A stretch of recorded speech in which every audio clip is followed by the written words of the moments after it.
Hey guys. This is part 8 of What If Naruto revived the Uzumaki Clan and was a seal master. Hit like and subscribe if you like this one, and also please check the author in the description. Let's start. We are paid, that's all. We are God.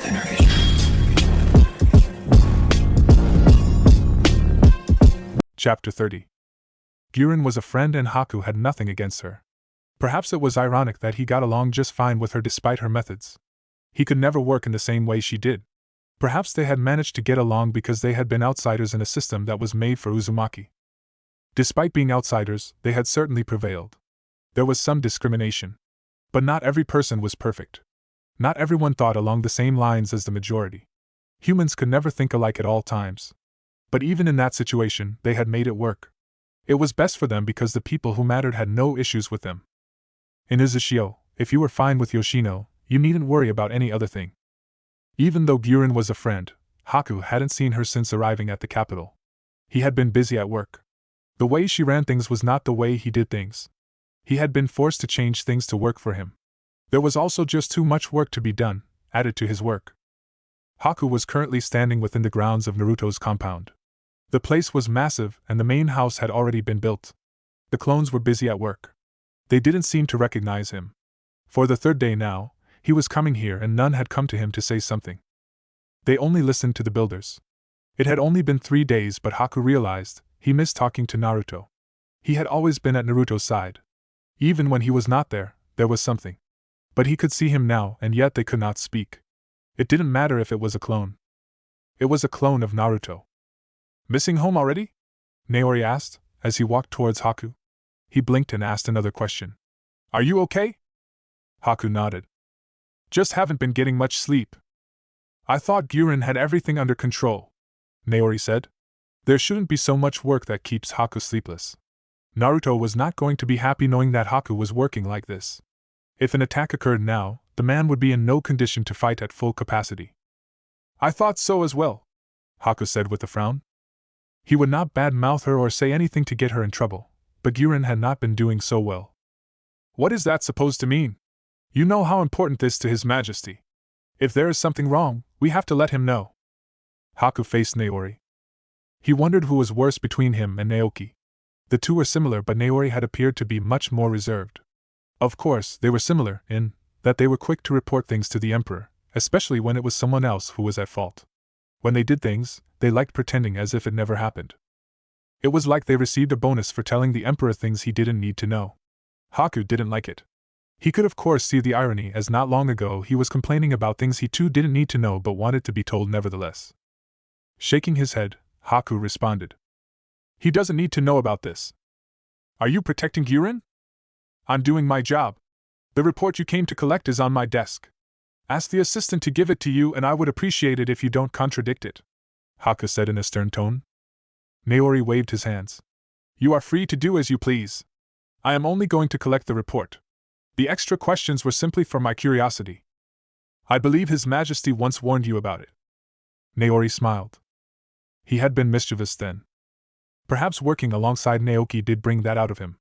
We were always up to some fun then. His Majesty was tolerant of it, but now things are different. There is no more time for mischief.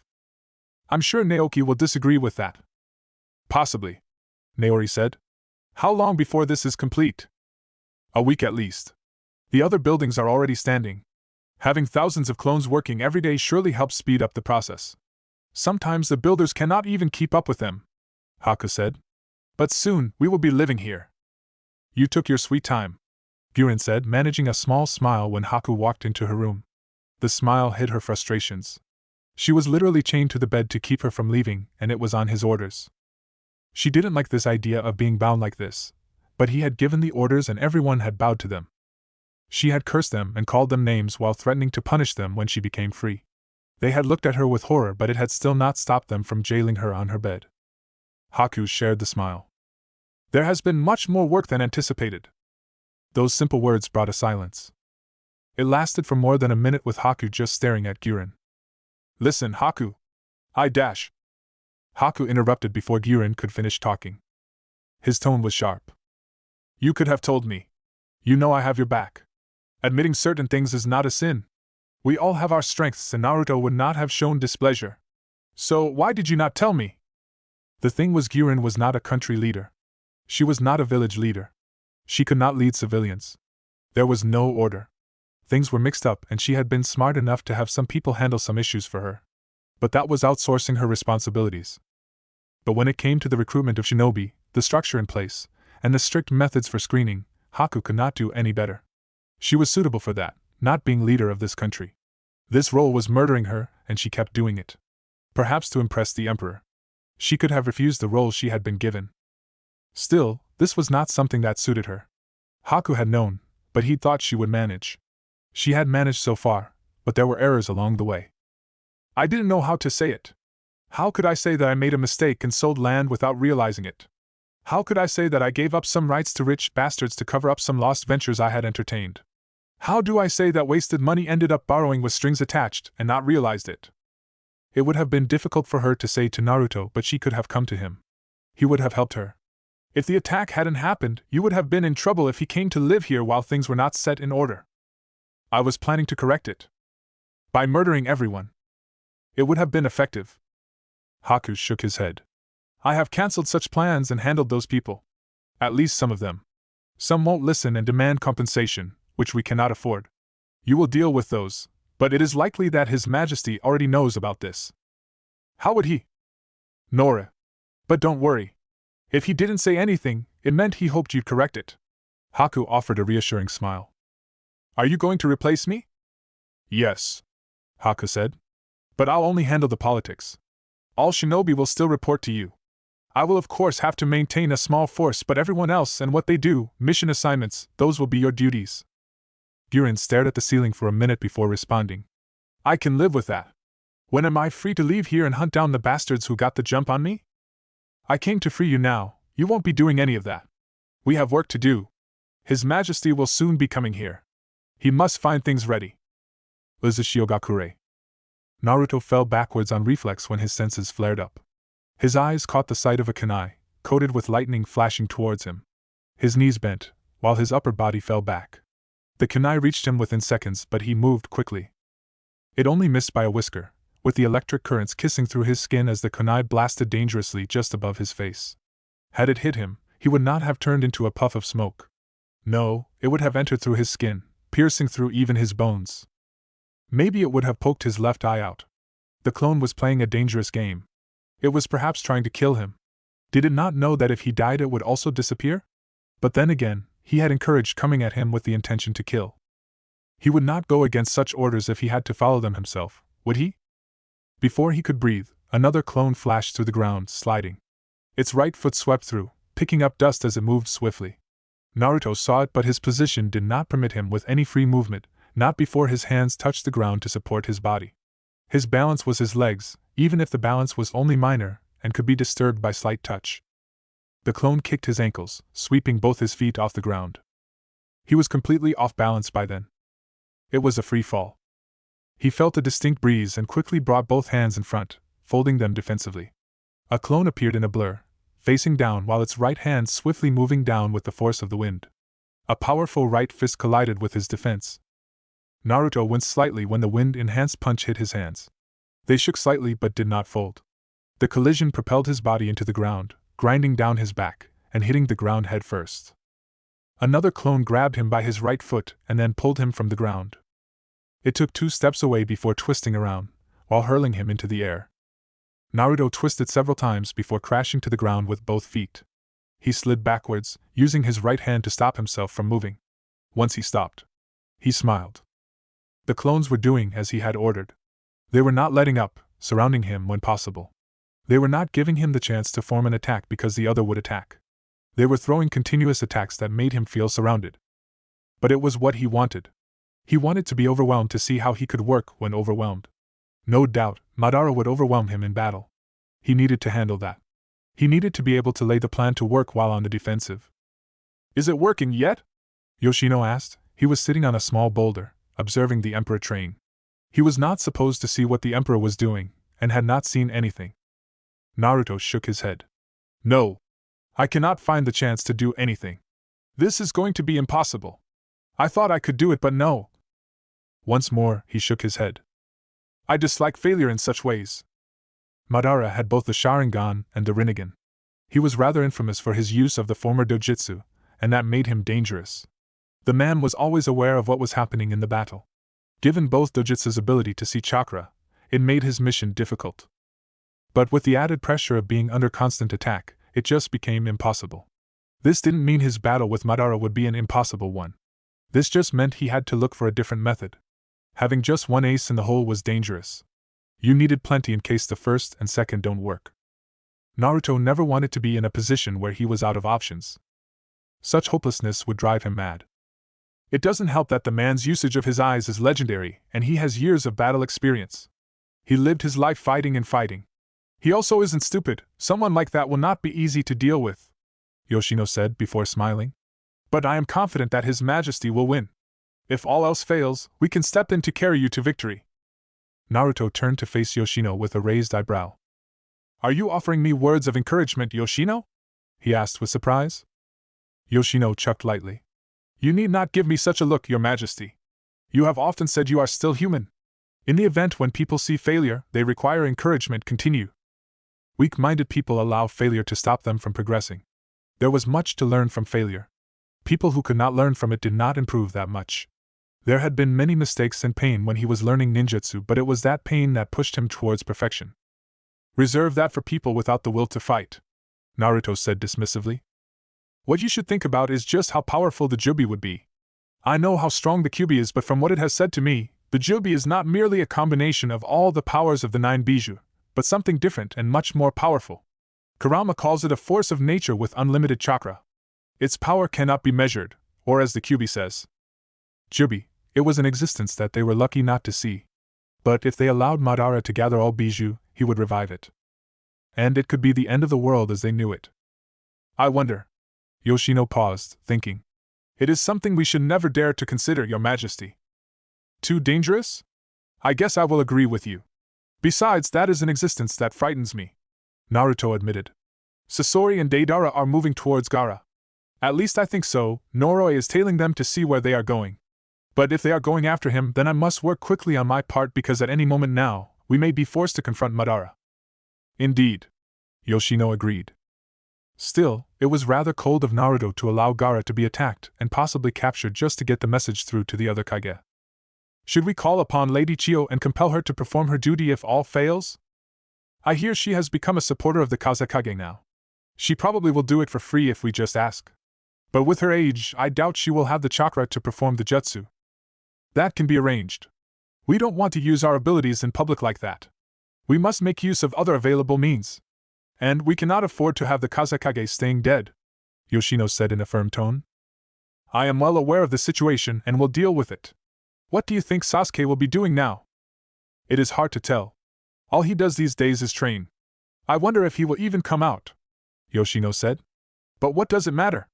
We know how he will act if nothing changes. If nothing happens, nothing happens. He has never been that much of a significant threat. Naruto shook his head. Recent events have led him to believe that one should never underestimate anything, not even an arrogant Uchiha with the superiority complex of a god. Never underestimate anything or anyone, Yoshino. Even the smallest thing can bring you down. We have been confident because of precautions and overwhelming power, but even that can be toppled. I wish not to expose myself to death because I underestimated a minor thing, Naruto said in a hardened tone. The biggest threat remains to be Madara nevertheless. We cannot think about the Jubi because we will do our utmost best to ensure he cannot gather all Bijou for its revival. The fact that we have 3 Bijou in our possession, and there is one that no one cannot get it unless they control you, means we can be confident that it will not be revived, Yoshino said confidently. Naruto nodded. Yes, he could bank on that and think only about Madara. The man was still a huge mountain nevertheless, but he had to climb it. He had to conquer this man.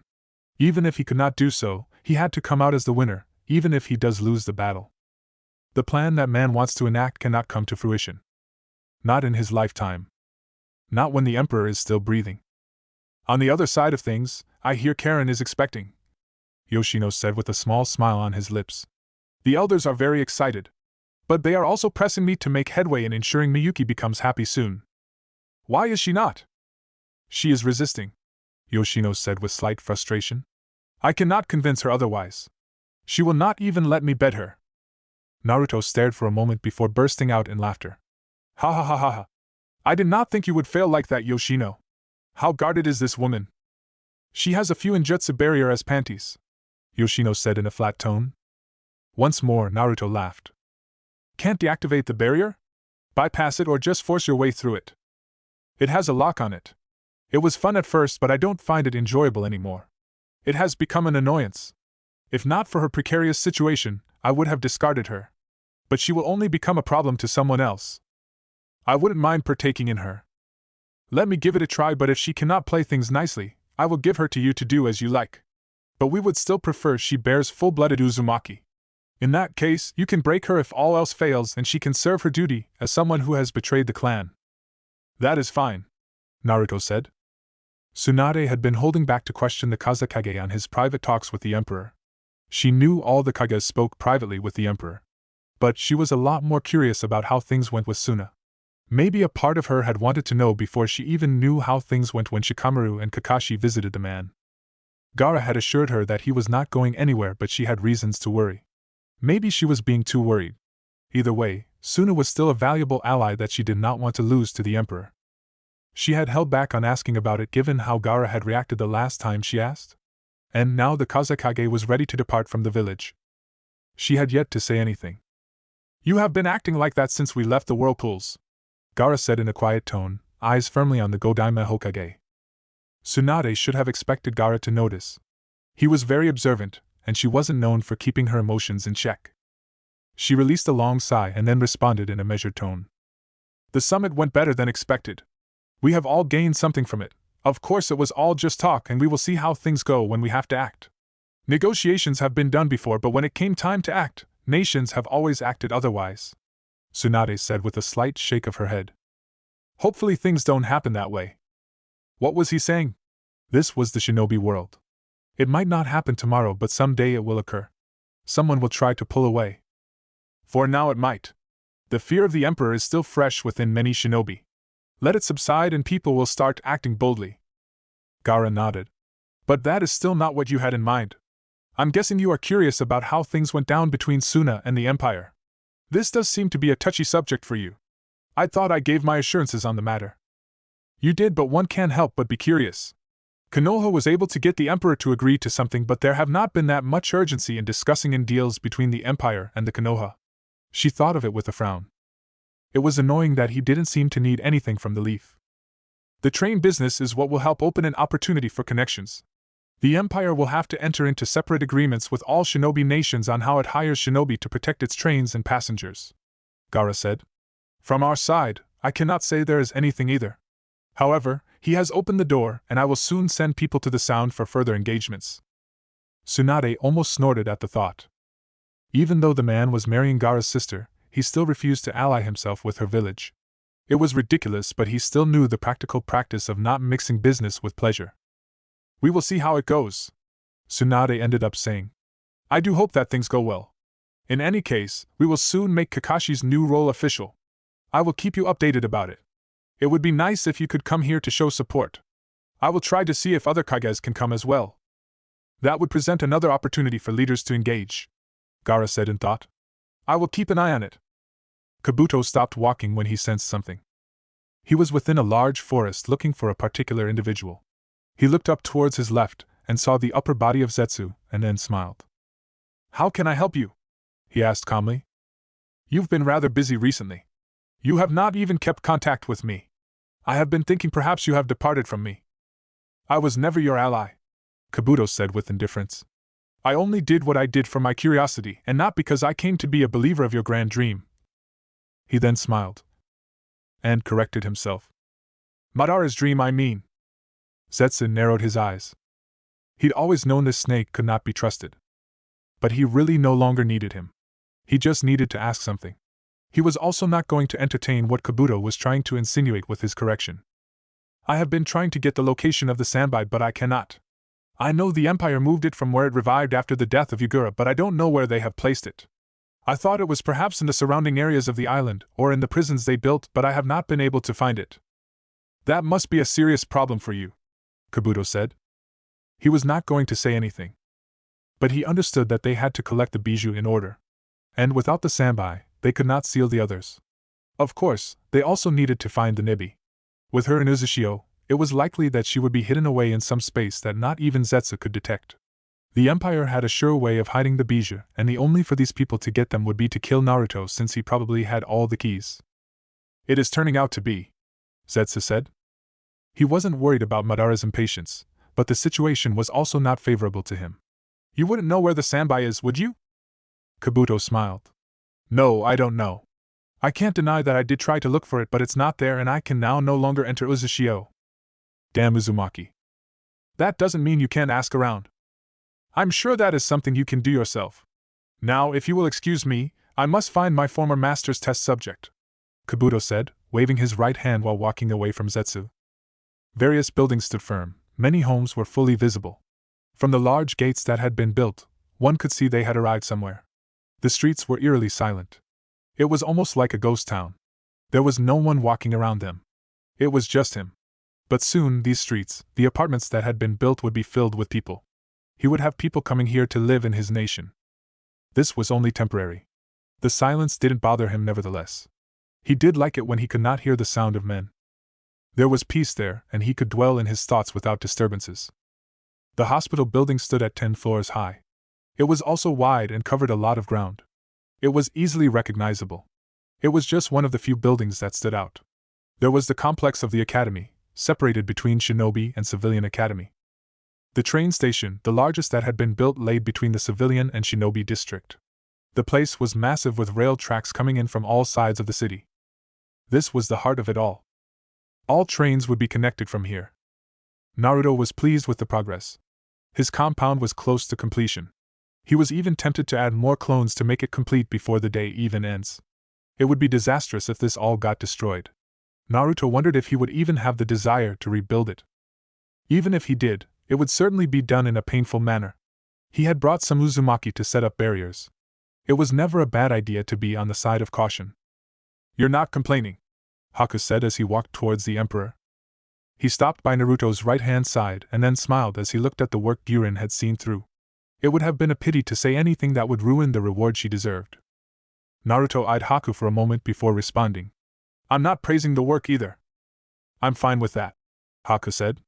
Should you be walking here by yourself? Am I a child? Haku shook his head. You are the emperor of this empire, and no matter how strong you are not immortal. You are not beyond harm. You can bleed just like anyone. That means we must be careful about your existence. If something happens to you, things will fall apart. Are you suggesting that you don't have the strength nor the will to carry on my work? I trust you to be my number 2, you cannot be saying something like that. We must deal away with the dependency on me. The empire must grow to the point where it can stand without me. It would be amazing to get the point where the empire becomes so powerful even people think twice about pissing it off. When they were at that point, he could even afford to step down from politics and allow other people to take the lead. Certainly, Haku could impose himself in that environment, while he remains grounded in the throne room, handling other issues. For that to happen, we need to grow out of our current status. The trains need to start running, Nagato has to come back to life and play a vital role. It isn't like people have forgotten about him and the strength he displayed during the war. That was the ideal situation, but they needed to fight Madara first. Naruto still had his own issues with Nagato, but nothing he couldn't overlook. It was the ideals that Nagato held that bothered him. But overall, the man was fine.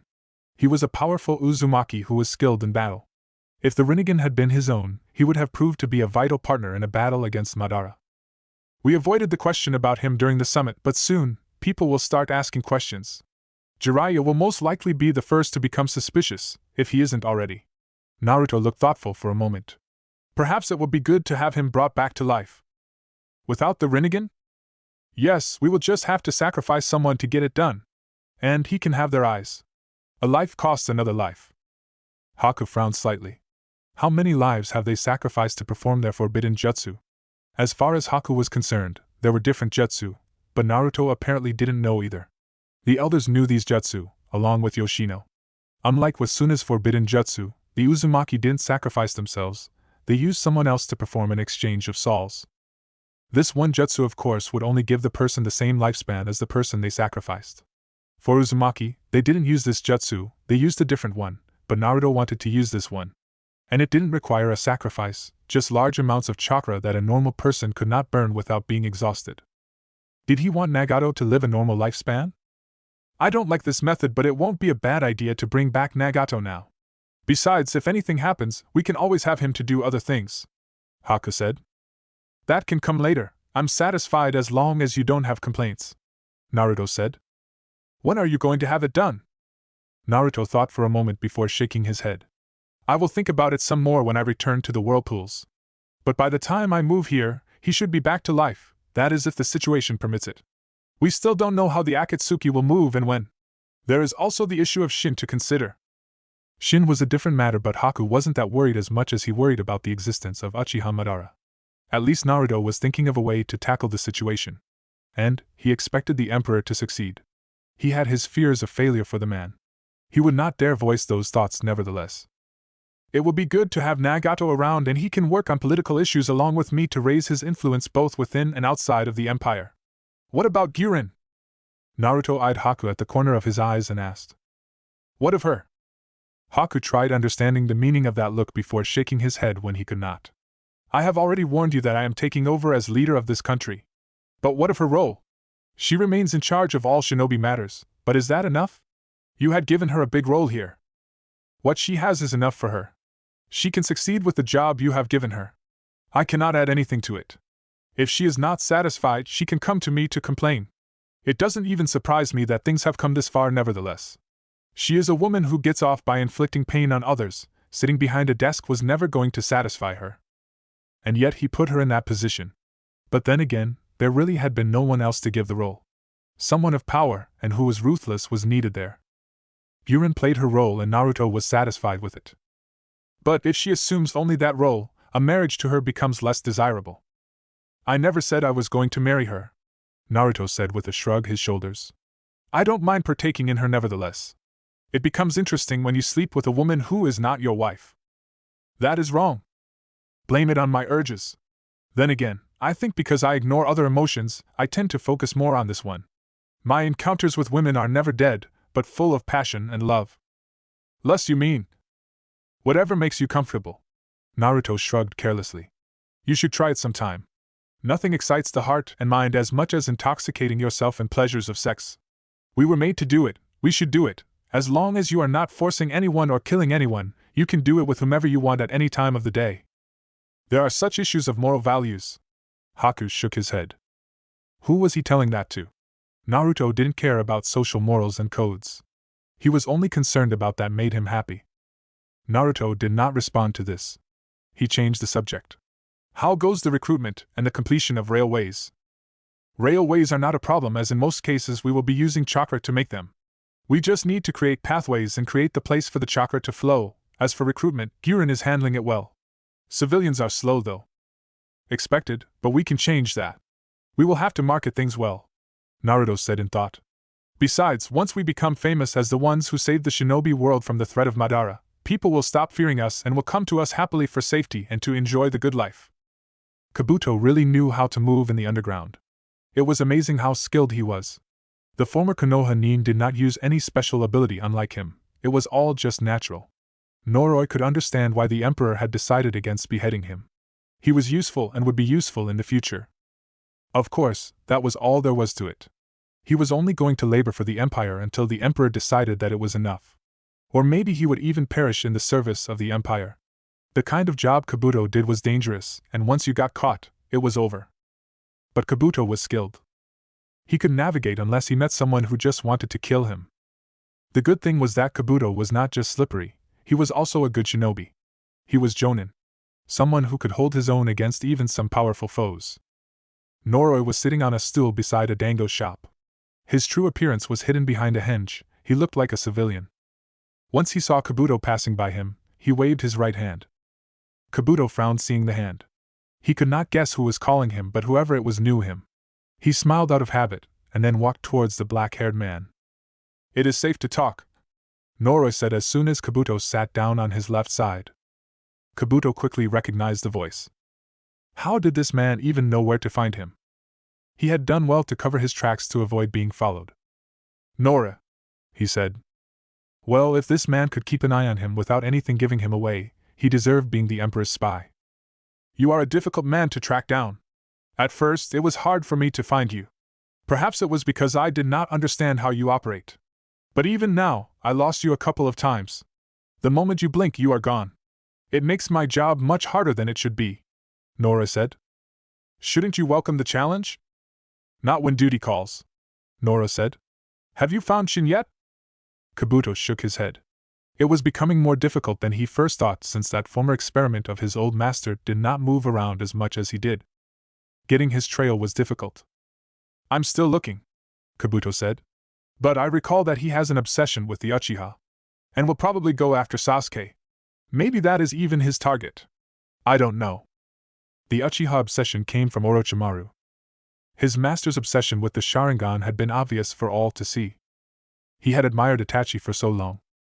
Kabuto had known his master desired to possess Itachi's body. He had failed. Orochimaru hadn't even been bothered too much when Shin left either. He had, after all, gotten what he wanted. The obsession with the power of those eyes. Noroi shook his head. It is a little disappointing that you don't have answers about his location.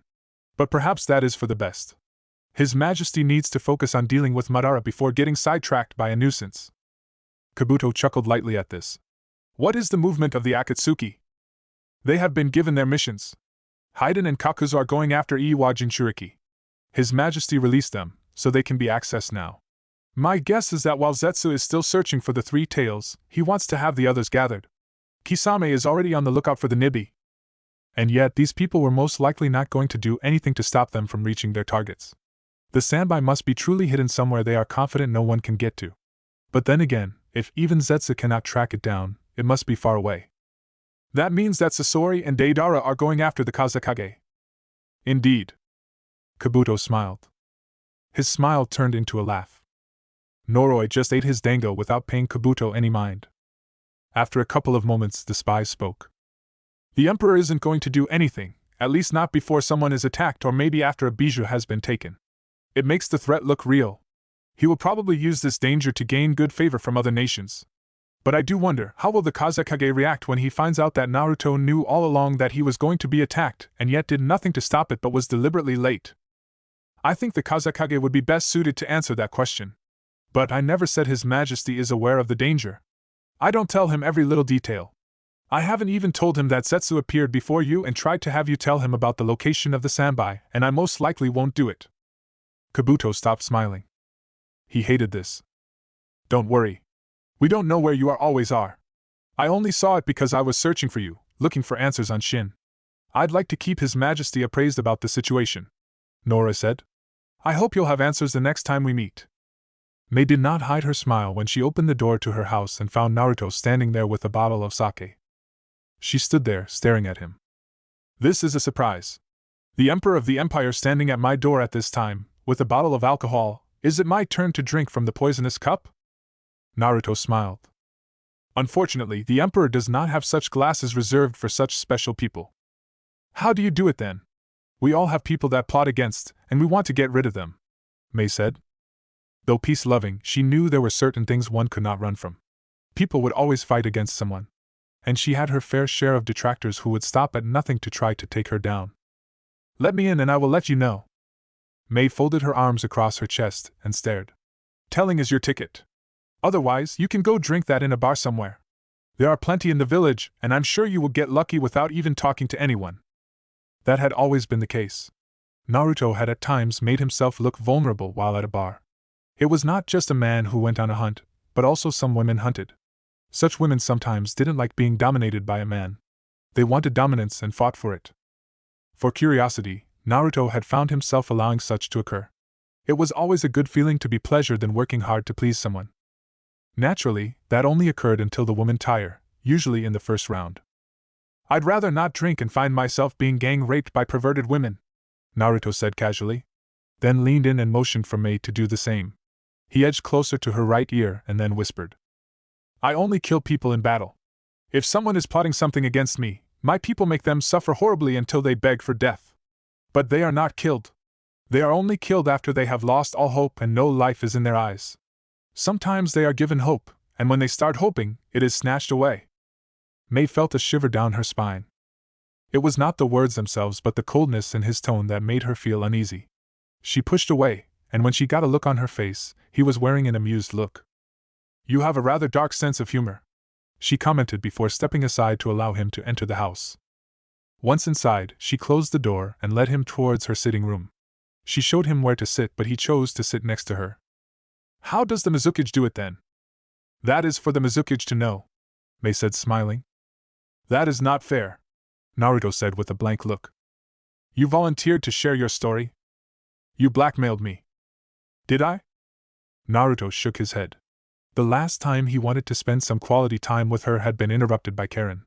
He had also not been spending time with Temari. He did need to correct that. Perhaps he now avoided her because those conversations with her were always draining and required an excessive use of emotions he preferred against using. Liking someone was truly a chore and a hard job that took away one's focus. "What is the occasion?" Mei asked, glancing at the bottle. "Nothing in particular. I came here to form an agreement with you about our marriage and that we will do it once I move to the Sound Country. But first I should let you know that we are facing a dangerous situation that I did not share with the Kages." Mei took note of his serious tone, and became serious as well. If Naruto said there was danger, then there was truly danger. "What is happening? I'm sure the question about the Akatsuki was also brought up during your meeting with other Kages. And that we used them before the war. We indeed did use them. In any case, that has become irrelevant now. They have now turned their eyes on something else. They are hunting down Jinchuriki, or at least, we think that is the case.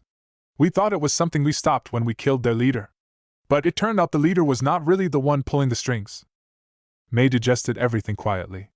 Naruto said a couple of things, all mixed up. There was a lot to take in, but she was worried about his revelation that a group of S-rank criminals were after Jinchuriki. It could only mean that they wanted the bijou. That was indeed dangerous. What would happen if someone gathered all of them? It would threaten the very foundations of the elemental nations. It was especially worse since these were all S-rank criminals doing this. What did they want to achieve? What did they want to do? Why had Naruto not even said anything about it? He was also a Jinchuriki. That meant he too would be a target. We should warn the others. I don't know. I want to be sure first. Besides, I am familiar with the members, so if I track them down, I can handle them, Naruto said calmly. You said it was dangerous. It is, Naruto said with a nod of his head. Why didn't you warn the others? I'm not really a trusted person. I have used them and at one point acted like their leader. I shouldn't have and should have disposed of them when I had the chance, but I used them. Criminals wanted by other villages. I used them. It is a sensitive thing that I did not wish to bring to the table, Naruto said with a slight shake of his head. Let us not focus on the serious talk. I came here so we could finish what we could not the other day. After what you just said, I'm not sure I can. I know that. That is why I brought this. It is something from the land of the toads. It will help loosen your mind a little bit. You want to take advantage of me while drunk? Naruto smiled. It is just one bottle. Do you easily get that drunk? It all happened a bit too quickly, but after 3 hours, Mei found herself being carried by Naruto, giving him directions to her bedroom. When they arrived, he threw her on the bed. She let out a sound, causing him to put on a look of amusement. With how he looked at her, she expected him to rip apart her clothes, but he did not. He just climbed the bed gently before getting on top of her. His hands were on the sides of her head, he was staring down at her. She felt impatient at the staring contest and raised her head, trying to capture his lips, but his right hand moved swiftly. His index finger stopped her, touching her lips. Don't be so impatient, he spoke in a smooth tone. Mei thought she felt some emotion in it. Maybe she was mistaking it. He didn't look the same. His eyes were different, and he did not feel cold. Atop of her was not the cold emperor who cared for little. This was not a man who wanted to pleasure himself while abusing her. This was a man who wanted to love her. In his own way. Perhaps it was right to say this was a man who wanted to love her body. Maybe it was the alcohol, but thinking about it just brought all the frustrations she has felt over the years. She wanted his love. She wanted his touch. Her hands touched his chest, and she pushed him away from her. He didn't protest, not even a little. He just sat there, watching her undress. And suddenly, before she could even finish, he was pulling her closer. His warm hands were on her back. She could feel his fingers. It was like he was teasing her. She closed her eyes, feeling those fingers trace down her spine. They stopped just above her butt. For a moment, she could not feel his touch. Kaya! Mei let out a small cry when Naruto suddenly slapped her behind. Before she could caution him about it, he captured her lips. His tongue danced with hers for a moment as she melted down, slowly falling on her back with him following her. Mei mentally asked herself why when he pulled away from the kiss. She felt his hands moving around her chest, slowly moving up. It was a bit tingly, causing her to shiver a bit. She moaned lowly when his wet tongue started snaking around her left breast. When was the last time she experienced this? This sensation. This feeling of bliss. She had. Her legs jerked out of reflex when Naruto's finger found its way inside of her, between her legs. The following day, Mei had a content look on her face as her head rested on Naruto's chest. She felt happy. She didn't want to think about the fact that this man was likely going to be his usual cold self the moment he stepped out of her bed. She was happy with now. She could feel the sound of his heartbeat. She could count how many times it beat in a minute. She felt she was with a human called Naruto Uzumaki, not the Emperor. When he started moving, she pressed him down. Thinking of leaving? I must attend to certain issues at home, and I have other problems that I must deal with, Naruto said. Karin was likely to be glaring at him the moment he arrived home, but he would handle it. What issues? My leader within the Sound was attacked during the summit. I have been trying to find the person who did it. Naruto managed to tell that much in a calm tone. You didn't say anything, Mei said. She was a little surprised that he was willing to admit this to her. He had already told her about the Akatsuki. She smiled. At least he was being open with her. There was no need. Those are private affairs for my empire, Naruto said calmly. You have been at this since you woke up, are you not going to let me leave? After breakfast. I'll feel cheap if you just leave in the same manner you do with your nightstands. I'm not that heartless that I would leave a woman in her sheets without a goodbye kiss. It is always satisfying when I kiss her goodbye and watch her try to beg me to stay. I have at times woken up and found some women gone, Naruto said. I can manage to stay until breakfast. Good. I'm going to try to get a nap. Last night was tiring. If I don't get some sleep now, I will sleep in the office while on duty. Are you going to be fine? I've pulled all-nighters before, Naruto said with shrug. Kage, we have been waiting for you, HN. Deidara started as the bird he was riding along with Sasori hovered just above the Kage and his brother. Gaara frowned seeing the two members of the Akatsuki. It could not be anything good seeing them appear before him like this. They didn't want him to help him. They came here for something, he could sense their intent. Had he not made a stop to speak to the feudal lord of this country, he would have most likely not met them. But then again, Deidara had just said that they had been waiting for him. It meant they likely knew he was within this country and waited for him to leave the residence of the River Lord. He looked up and his eyes stopped on Sasori. It was never a good thing facing a former good shinobi of his village. Of course, he'd never met the man but had only heard stories about him. From what he has heard, it would have been good to have had him within the village. For battle it seems, Gaara said, readying for battle. The moment those words left Gaara's mouth, Kankuro couldn't help but smile at the thought of fighting Sasori. There was no one to beat when it came to puppet ninjutsu. He could only look at Sasori and fighting the man would only help him grow. No, we just want the little pet inside of you, but I am game for battle, HN. Deidara responded with a bit of excitement. He has been itching for a good battle for some time now, and this was the time. He could even get to test his new art. I thought I would take the lead on this one since they are from my former village, Sasori said to Deidara. Sasori-sama, you always want to take the lead when we fight strong opponents. We can't turn this one into a puppet because we want him alive. And you might accidentally kill him with your explosives. Art. The brother fights using the same style as you. You can fight him while I take the Kazekage. I am tempted to see how my art does against art similar to yours. But fighting the Kazekage outweighs that as I can duel with the original any day. Gaara listened for a moment. These people were confident in their abilities to take them. For them to argue so carelessly in front of them meant they were confident. What worried him was that Deidara had said they wanted his bijou. And they wanted him alive. If they wanted him alive, they probably wanted to extract it. But for what reason? This was a serious issue. Konoha's concerns had merits. If this meant that other Jinchuriki could be targeted as well, it was an issue that would affect all other villages. Don't get too excited, Kankuro, Gaara cautioned his brother. If it was just one, he would send Kankuro away to warn the others, but there were two of them, and they were both S-rank shinobi. Gaara was confident, but he would not be as reckless as to try to fight two shinobi of such caliber by himself. These are S-rank shinobi. You are not their level. Kankuro frowned at this. Gaara didn't have to put it like that. I know. We must fight as one, and we need to send for backup while moving into the wind country. The desert should give us the advantage. They can fly, Kankuro pointed out. Trying to outrun someone who could fly would be close to impossible. How did you hide from someone with aerial view? It is not a problem since we can hide under the trees, but prepare the messages to both home and Konoha. They must know what is happening. Calling for backup won't be such a bad idea in this situation. He was saying that, but he knew unless they were really stalling, they could not hold on until backup from either nation arrives. The battle was likely to be over by then. Even so, it would only work in his favor if they knew. Uzushio-gakure. When we are children, we are carefree and don't know the difficulties of life. But you sometimes wish you were older, not knowing what truly awaits with adulthood, Karin said to the silent Naruto. Of course, my dreams were crushed early when my parents were murdered and I found myself loathed yet coveted by a sick person. Still, when the Uzumaki rescued me, I thought I could finally live a happy life. The past years certainly led me to believe so. Yet I had this fear that things could change at any moment, hence my insistence on staying away from you. And indeed, things were only okay for a little while. Soon, Naruto became the emperor even to her. The many people that came into their lives. She'd been warned this would happen.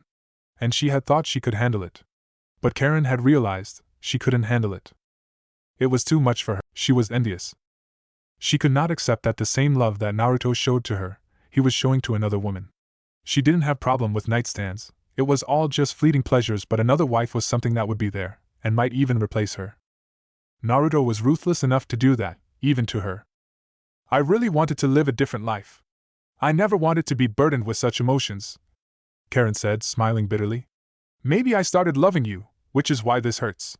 If I didn't care as you do, I wouldn't have problems. Naruto looked up from what he was reading and stared at Karin for a moment before looking back at his work. With projects everywhere and their footprint increasing, work was becoming more and more hectic. He really needed to move from here to be at a place that could accommodate the heavy work he carried. He would need about 6 Uzumaki to move in with him and carry out some tasks. Everyone dreams of something when they are still children. I was never permitted to dream of anything joyous, as I was consistently reminded that I was a demon. It all changed when I came to know my origins. I still thank the Sandaime even though he did come to regret ever showing me my home. Naruto spoke in a low tone. Certain things seem easy when looking from afar, but when you experience them, that is when you learn its difficulties. Even when you get to experience how difficult it is, it doesn't make it easier, Karin said. I've been struggling with this and worse, I don't have anyone to talk to. I have no one. No one. It is lonely here and it's suffocating. Once more, Naruto looked up at Karin and then looked back at his work. If you had been kind to others, you would not be lonely. Karin frowned, speaking bitterly. You are quick to say such things. But who am I to expect comfort from you? You are becoming very emotional these days, Naruto said in a flat tone. But that does not change the fact that I am right, and had you gotten along with Koiki, I would not have minded sending you to her. You could have been safe there since she is protected and the country is far away from our troubles. Maybe that could have been the issue. But she had not considered that. She had no friends. She had never needed them because she had always been busy with work. Even that Miyuki had been someone she disliked. Was this something she created for herself? Naruto hadn't helped the issue either way. I am not like you, Karin said. She then frowned when she sensed a presence. Naori appeared out of thin air and leaned in on the Emperor's right side before whispered. It has happened, Your Majesty. Naruto nodded and put all the papers down. It was finally happening. He could go hunt down some people and let loose for a little. Maybe he could even afford to be reckless just to test a couple of things out. It would certainly help with improving some minor things before he does battle with Madara. You are free to leave the compound, and if you want a friend, I can speak with Shizuka or Koyuki. Shizuka would be much easier since she isn't that old from you. Koyuki wouldn't have a problem with it either, the choice is yours, Naruto said. Why not the Mizukichi? She seems to be a person of character. She is busy with her work and won't have time for anything else. I just felt like you meant to say she is busy and won't have time for my nonsense, Karin said with a stare. I might have thought it that way, Naruto said. There was a small smile on his lips. I will make arrangements when I return. There are battles that I must fight. Jiraiya burst into the office of the Hokage, having been nearly dragged away from his joys by an ANBU. When he arrived at the office, he found Sasuke already there along with Tsunade and Kakashi. They all looked serious. There was something that was happening out there. It could not be with the Akatsuki, could it? We have received an emergency message from the Kage. He is currently under attack from 2 members of the Akatsuki and they want the bijou inside of him. I am sending both you and Sasuke out there to help him, if we won't be already too late. You must absolutely rescue the Kage if he needs it. This was a disaster. They didn't need this kind of thing at the moment. For sure they knew Naruto didn't have anything to do with it. He didn't seem to care about bijou at all and had captured 3 of them during the war and ended up returning them. The Akatsuki was after something sinister, and they had to stop it. You once said that your former students in the rain were connected to the Akatsuki and probably led the organization. Are they up to it? Sasuke asked Jiraiya. He understood the implications of his question quite well. Amegakure was under the Empire, and if those 2 were behind this attack, then it was the Emperor. Sasuke would not waste time heading to the whirlpools to deliver some judgment to the Emperor if that was the case. About that, Jiraiya started in a low and serious tone. Nagato was not present when I went to Amegakure and Konan said he had gone to Yuzu. But you were there, he was not. And with the rain now open, it is easy to get information out. The thing is, Nagato has seemingly disappeared. Sasuke shook his head. Naruto knew things and was hiding them. Talking here will only waste time. I will go ahead of you, Jiraiya. We don't know if the Kage is winning or losing or if it is over by now, the Uchiha said. Tsunade had already given him the general location of the Kage. He could follow the trail and search for the Kage. You'll need someone skilled with tracking to help you, Kakashi said. Kiba should be waiting for you by the gates. He has the scent of the Kage. If he slows me down, I will leave him behind. Sasuke was gone after that. Jiraiya created a clone and then jumped off as well, with the clone staying behind. The extra power seems to make him grow ever so overconfident. I didn't think it would be possible. The mystery about Nagato's whereabouts isn't the only thing strange happening within the Empire. There was a battle that occurred in the Sound. It is safe to say it was an attack. I don't know who was attacked by whom, because they locked up everything.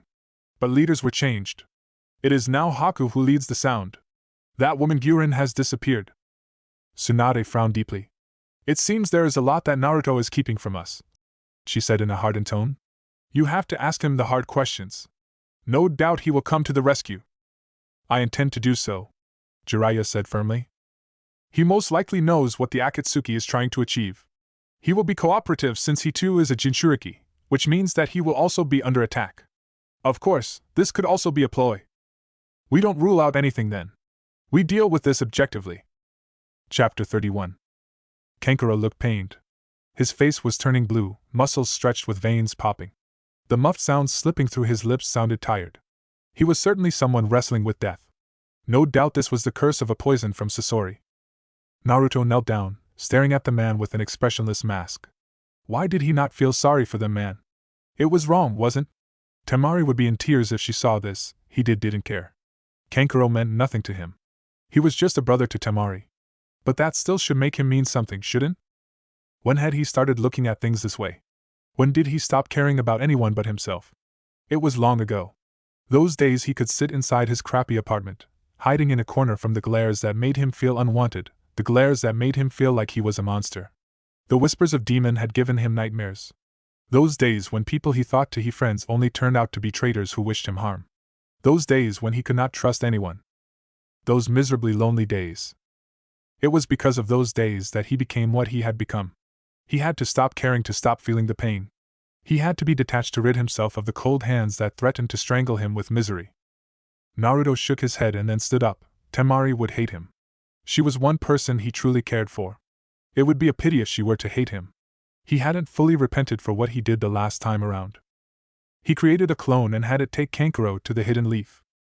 He stood there motionlessly, waiting for the chakra signature he felt to arrive. After a couple of minutes, Jiraiya arrived at the battlefield, looking slightly worn out as if he'd been running non-stop. You came alone? With Sasuke, but he got attacked by someone. He is handling it and should join us shortly, Jiraiya said before looking around.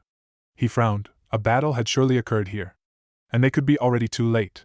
It did look as if even the Emperor arrived a moment too late. Naruto's expression didn't betray him, but he was a little surprised about who could be attacking Sasuke. Could it have something to do with Shin?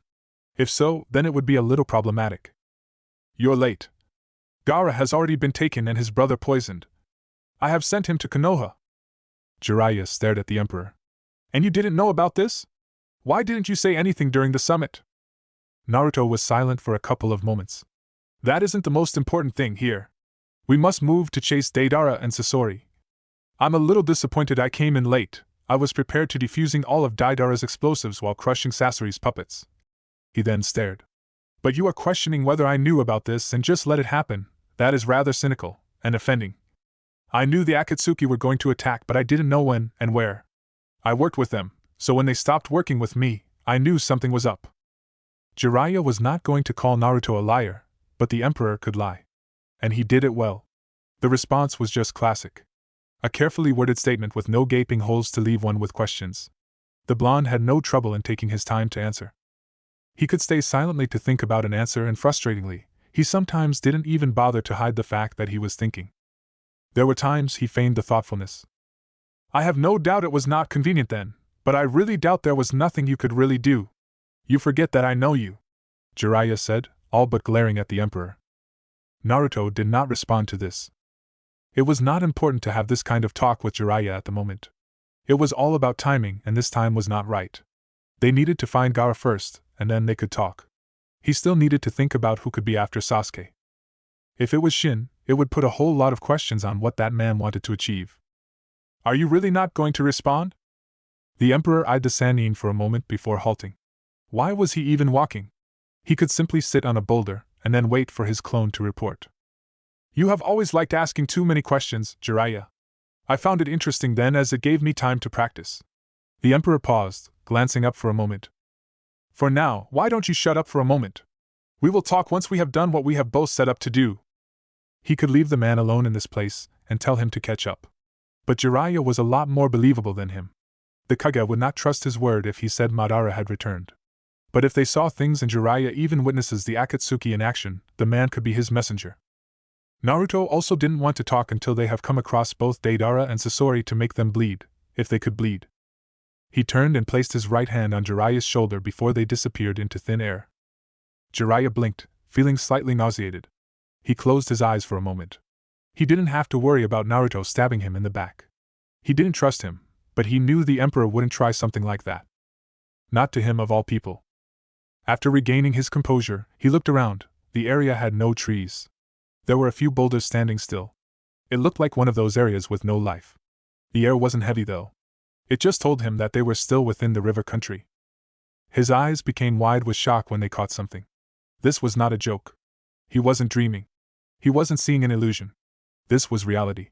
He was seeing Madara Uchiha, sitting on a boulder, as if he had been waiting for them. How was this even possible?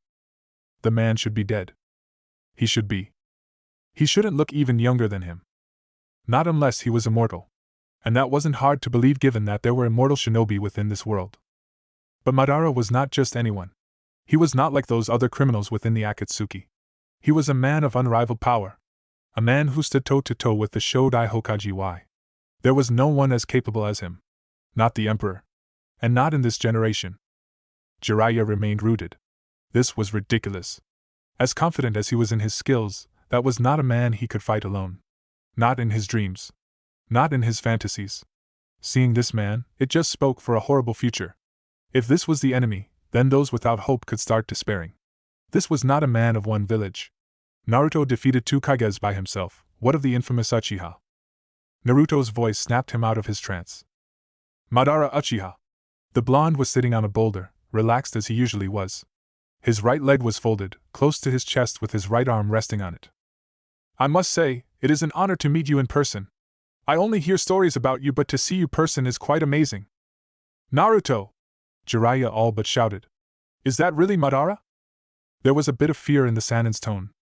Naruto glanced at Jiraiya and then responded with sarcasm before turning to Madara. No, he said. I sensed the power of the Geto Mazo was here. You must have already sealed away Shikaku. Your method is much quicker than what Nagato could manage. Nagato did not have full control over the Geto Mazo, and he didn't know everything about the Rinnegan. He only knew what I told Obito. Of course, a mere puppet cannot be told of everything, Naruto said with a small smile on his lips. Where is Gaara's body?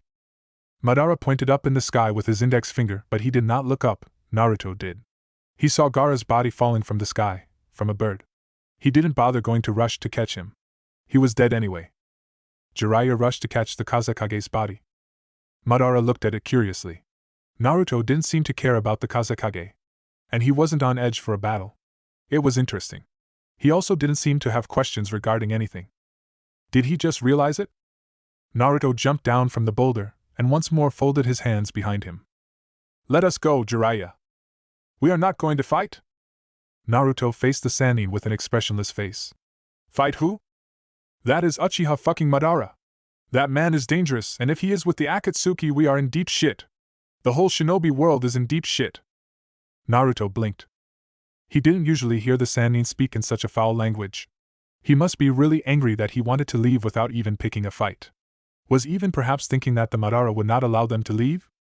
He was a Jinchuriki, and capturing him was the right thing to do for the infamous Uchiha. That is a mere clone of Madara. I will not fight a mere clone. I could use my own clone, but that battle would be pointless. Gaara is already dead and Deidara and Sasori are no longer here. Sticking around here is not worth the effort. Madara couldn't help but chuckle. He thought he could test the Uzumaki. But it seemed his pride would not allow him to be tested in such a manner. The blonde certainly didn't care about a lot of things. He thought if they battle, he could ask some questions. Zetsu had warned that the Emperor doesn't give answers one needs from him when he didn't want. He disappeared in a puff of smoke. Jiraiya glared at Naruto. No, he hadn't realized that was a clone, but the indifference Naruto showed about Gaara's death was disturbing. This was a Kage and the brother of a woman he wanted to marry. How could he be so indifferent? Gaara's loss would be a major blow to Suna and to the rest of the elemental nations. Of course, the world would be at edge over the appearance of Madara. He was scared about this. Everyone would be scared and action would need to be taken. You knew? He accused. From the way the blonde spoke, he knew Madara was alive. There had not been any surprise there. But then again, since when did Naruto wear his emotions? The blonde almost never reacted to any situation. Naruto sighed. Speak one thing at a time, Jiraiya, the blonde said calmly. The team from Suna are coming this way. We should head that direction. You're not denying that you knew, Jiraiya said. He wasn't going to question how Naruto could sense the Suna team when he couldn't. How could he even tell it was the people from Suna? He couldn't see them from here and no one had given him the message. I didn't confirm it either. Then what is it, Naruto? What is it? If you knew this and withheld it, you have put this whole world in danger. We could have prepared for this. Naruto was suddenly standing in front of Jiraiya. He looked imposing. His eyes cold. Chakra leaking heavily. Jiraiya took a step back and almost dropped Gaara. Jiraiya knew the feeling running up his spine. It was fear. It was not voluntary, but it seemed driven by instinct. I'm a little ticked off that I've had to stop my hunt. You see, I dreamt of cutting down Deidara and turning Sasori's puppets into dummies. My hands are itching now. And you are talking to me as if I am your level. We are not, Jiraiya. I have some respect for you as a Sannin, but you don't seem to respect my status. Do you wish for me to show you what true despair is? Jiraiya wanted to dare the Emperor, but a certain voice in him yelled at him against doing it, and so, he swallowed hard and then remained silent. Naruto smiled and started walking away. They walked in silence for around 3 hours until the team from Suna found them across a small river bank. When they saw them, they immediately rushed to Jiraiya. It was Baki and a couple of Jonin. Chio shadowed them from behind. Naruto just stood from the side, watching the waters. He didn't care about the expressions of the Suna team nor what was going to happen afterwards. Gaara was going to live. He was going to see tomorrow. The anger was pointless. Baki stopped thinking for a moment when he saw Gaara's body. The expression on Jiraiya's face told him that the Kazekage was dead. What was he going to do about this? How was he even going to tell Temari? Gaara had been a good leader. Suna was going to mourn for him. The village had come to love him. It had been gradual, but it had finally happened. He knelt down the ground and stared for a long minute. It was indeed reality. Gaara was dead. He looked up to Jiraiya and asked, Kankuro? He had almost been too afraid to ask. Too afraid to know the answer. He is alive but poisoned. He should be in Konoha by now getting treatment. Jiraiya answered in a measured tone. Baki nodded. At least there was hope there. Chio glanced at Naruto for a moment. A cold and stony bastard. He didn't seem to give a crap about this. The shinobi world does have corrupt many people. Gaara had been turned into a murderer. But now, he was a kind and loving Kage who was loved by his people. Not all of them, some still held grudges. But Chio could not deny that he was good for the sand. That bastard had called her here for one reason only, and it was to sacrifice her life.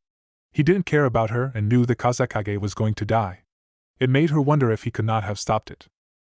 "Out of my way!" she said in a cold tone to the Suna shinobi surrounding the dead Kazekage. When they made way without questioning anything, she moved closer and knelt down before putting her hands on his chest. Her chest had a tattoo. It was a seal put on her with natural energy. They told her it would give her enough chakra to do what she had to do. The moment she died, the seal would disappear. "I was wondering why you were coming along," Baki said in a bitter tone. "But it does not say about who told you about this. We didn't tell anyone and yet you were on the move before us. Just shut up and let me concentrate. I'm old. I've lived a long life of regrets. If I can give my life for this young one, then it was worth it." Jiraiya frowned hearing this conversation. There was something curious about what Baki said, and it made him look towards Naruto. He was just standing there, motionlessly. His presence had disappeared once more. "What is she doing?" "Exchanging her life for Gaara's. This is Suna's forbidden jutsu," Baki said. "At least Gaara would live." Jiraiya wanted to say something, but Baki gave him a look. A life for another? A horrible sacrifice. But this was what shinobi did. Many died to save the other. He could not disagree with it. And he would not get involved. This was a Suna issue. He could only see darkness, but Gaara knew he had regained consciousness. He could hear voices around him. There were people. They all felt unfamiliar. Not long ago, he had felt pain. Been subjected to curses and mocking from Shikaku as it was being forced out of his body. He had died then. Or has he not? His eyes slowly opened. The light hurt slightly. He saw an image of a teary old woman. He recognized her. She seemed out of breath. Sweat running down her forehead. He held out his right hand. She took it and leaned down. She tried whispering something, but no word came out. Wadash. Gaara did not finish. She fell on him. Dead. He stayed there, motionless for a full minute as he absorbed what had happened. Someone lifted the old woman off him, and a hand he recognized helped him up. "Baki! It is good to see you alive, Gaara-sama." The man sounded relieved, oddly happy even. When had he seen Baki expressing such an emotion? He looked around. The shinobi from his village seemed to agree with Baki. He then saw Jiraiya. The Sannin was here. He had lost that battle. He could not see Kankuro. It made him worried. "I was dead then," he muttered. "Yes, Lady Chio sacrificed her life," Baki answered. "And she did." Gaara glanced at her lifeless body. He had to thank her for what she did. This was great service to Suna. He could thank her for the rest of his life. This was her life after all. "What of Kankuro?" "He is getting treatment in Konoha," Jiraiya answered. It was good that the Kazekage was alive. But it did not change the fact that he lost his bijou and Madara had it. Gaara nodded. "I assume you came to my rescue. I thank you for heeding my call." "We did nothing. We were too late," Jiraiya said bitterly. "But you came, and am I alive?" Gaara said. "We?" Jiraiya pointed towards the still Emperor. "He came. Somehow." There was a bit of sarcasm in Jiraiya's tone. Gaara shook it off and walked down towards Naruto. Jiraiya followed while the others remained in their location. "When we were younger, we once believed that once you were dead, it was all over and there was no coming back. But you and I have both seen death," Naruto said as soon as Gaara stopped by his side. "It is an experience I would rather not have. It has cost Suna one of its servants," Gaara said quietly. "A life for a life, to those without power, the rules work that way," Naruto answered. "I am nevertheless happy that you are alive. Jiraiya, now is the time to ask your questions." Gaara knew those questions had to relate to the Akatsuki and why they were gathering the bijou. He heard them say something about Madara. It was probably the man who appeared with the Sharingan to extract Shikaku. With how Naruto was saying it, it was likely he had refused to answer any questions before. "Just tell us what you know." "They mentioned the name of Madara along the way. And there was an Uchiha who did the sealing. Is he the same Uchiha Madara of Konoha?" Which would be ridiculous. The man existed in the founding of Konoha. Wasn't it the first shinobi village? The man should be dead now. "The story is a long one," Naruto started without answering Gaara's question. But I will summarize it. Not long ago, Nagato went missing after a meeting in Uzushio-gakure. We knew something had happened. The Rinnegan possesses the ability to bring the dead to life. When he was captured, he was used to revive Madara and then was killed. We didn't know full details, but here we are. Afterwards, we heard the Akatsuki members had gathered and were on the move. Nagato was a leader of the organization before and it had the idea of gathering bijou, but that is due to manipulation. We came and saved one of our own and then got rid of the manipulators. That is how we ended up using the organization. Who was the manipulator? Madara mentioned Obito. I didn't recall the name then, but I remember Minato had a student named Obito. Ah, yes. He didn't die during the Third War. Well, he would have died, but he was saved and then manipulated by Madara. Obito manipulated Nagato. Your 3 students were doing the peace missions, but Obito, an agent of Madara, wanted the Rinnegan for gathering the bijou. When you heard that they died, it was the time when Yahiko died. And they changed. Nagato changed and his organization became the Akatsuki. We killed Obito and changed the organization. So all along you knew about this? Yes, so? Naruto said with a stare. Madara was still alive during the Third War, but you said he was only revived recently. Gaara said, ignoring the staring between Naruto and Jiraiya. He was only keeping himself alive using the statue you saw when Shikaku was sealed. After recruiting Obito, he had him change his name, and then sold him his mission. Obito was supposed to continue with it, and then revive him when the time was right, but we killed him and thought that was it. Naruto paused before adding. The goal is to gather all bijou and revive something known as the Jubi. Jiraiya, you know the stories of the Sage of 6 Paths. They say he fought something, that is what the sage fought and sealed away. The Jubi is what you call the originator of chakra. It is nature itself. It can destroy Suna, Konoha and Iiwa while standing here. Now the idea isn't to destroy the world. No, but to cast an infinite genjutsu that will trap everyone within this world. Well, you may as well say that this world will come to end, be replaced by a world of dreams. That is about it. That was something big. They had to stop this. Gaara didn't need to question Naruto about his estimate of the Jubi's power. But from how he spoke, it was obvious that he knew the power of the Jubi was something beyond human comprehension, and this was a person who houses a bijou so powerful it could level mountain with a swing of its tails. Madara had to be stopped. You sound very serious about the Jubi. I like to say there is no person that I fear. And nothing else. But the Jubi is an existence that I do not need to see. You see, bijou can communicate with you, they have intelligence. But the Jubi has none, or maybe it is just unwilling to talk to insects. You would call yourself an insect? Before the Jubi, I am. Jiraiya interrupted before anything else could be said. When we were together and I spoke about the sage, you didn't seem to believe me, nor did you have any interest in knowing anything. But you knew about him and probably know about him more. Yes, I did. Naruto responded with a small smile. I won't say I didn't enjoy it when I had to hold back. But yes, the sage existed and he taught peace. There are a few details. I think I have said enough, I should depart now. Wait, you are not going to discuss how we handle this? Madara cannot be allowed to succeed and this situation affects all hidden villages. We must take a stand, all of us. I don't deny that, Naruto said. But we will talk some other day. For now I'm off. Gather everyone and we will talk about a way forward. He vanished without saying another word. Jiraiya cursed silently. He could have stayed behind to answer some more questions. Perhaps he was avoiding that. But they had a serious problem. And they needed to group to get a handle on it. Jiraiya-san, Gaara started. Lingering around here won't do us any good. I will head back to my village and ensure there is calm. I will write to the other Kage about this threat. They will be interested since they too have Jinchuriki. This will also put to a test the resolve they have in the agreement we signed at the Yuza summit. Hello, Temari. Temari nearly jumped from the chair behind Gaara's office desk. The person had spoken behind her, and she hadn't been expecting it. She wheeled her chair around, heart beating fast. With her brother in danger, who knows what could be happening within the village or if someone has plans against this village. She calmed slightly when she saw Naruto. He had that amused look on his face, eyes looking down at her. She turned around, looking away from him before releasing a long, tired sigh. Why are you here? I'm not going to ask if that is how you greet me now. I assume that question relates to your brother, the Emperor said. But should you really let your guard so down that I am able to walk into the office and then stand in behind you without you even realizing it? Had she not jumped, she could have pretended to have seen him. but her reaction had given her away. That aside, had he just pushed away the talk about her brother? She was the one who brought him up, surely she knows the situation. If everything was well, he would not be here alone, but her brother would have come with him. But what if he was thinking about something else that didn't relate to the Akatsuki? I'm worried about my brother.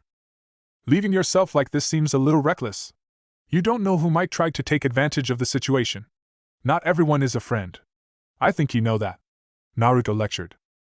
Now she was getting lectures from him? Worse, he wasn't saying anything about what was happening to her brother. Do you know what has happened to my brother? Naruto wanted to give her some details about Gaara dying, but he knew it would raise more questions which he didn't want to entertain. He hadn't come here to talk about her brother, anyway. He is alive, and Kankuro. They are both alive. Well, that was true.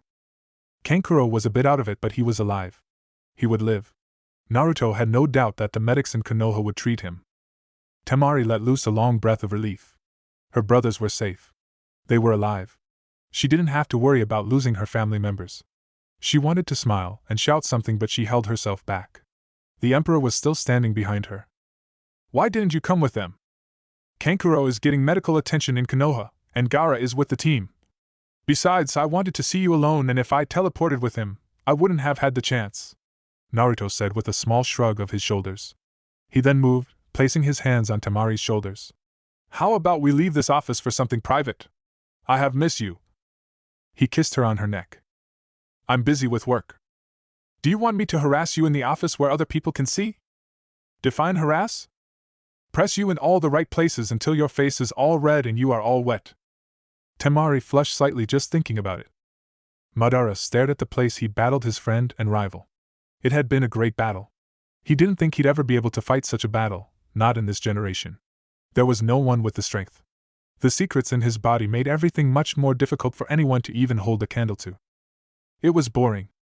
He even entertained the thought of bringing back Hashirama, just for his amusement. He could afford that. As long as he had a way out of it. How was your meeting with Naruto? Zetsu asked.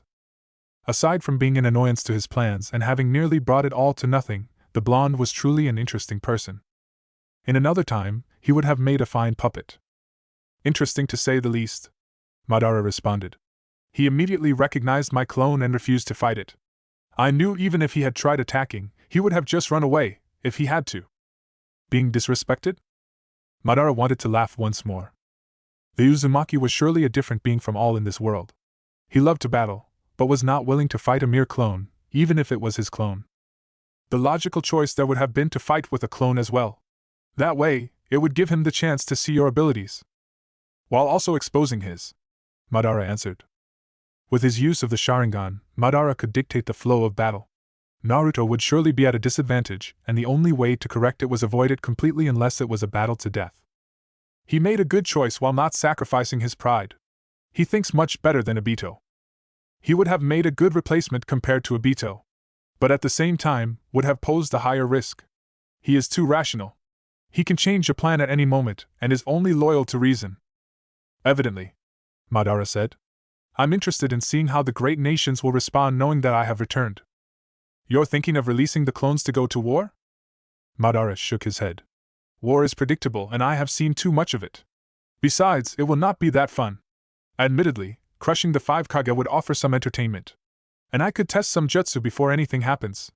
I was never able to fully use the power of my Rinnegan and Mokutan because of my old age. Naruto can give you a challenge with that. He has the chakra might. I sense that. It is almost as much as Hashirama had. And he had more chakra than me. Madara shook his head. Have you found the Sanbai? Zetsu shook his head. No.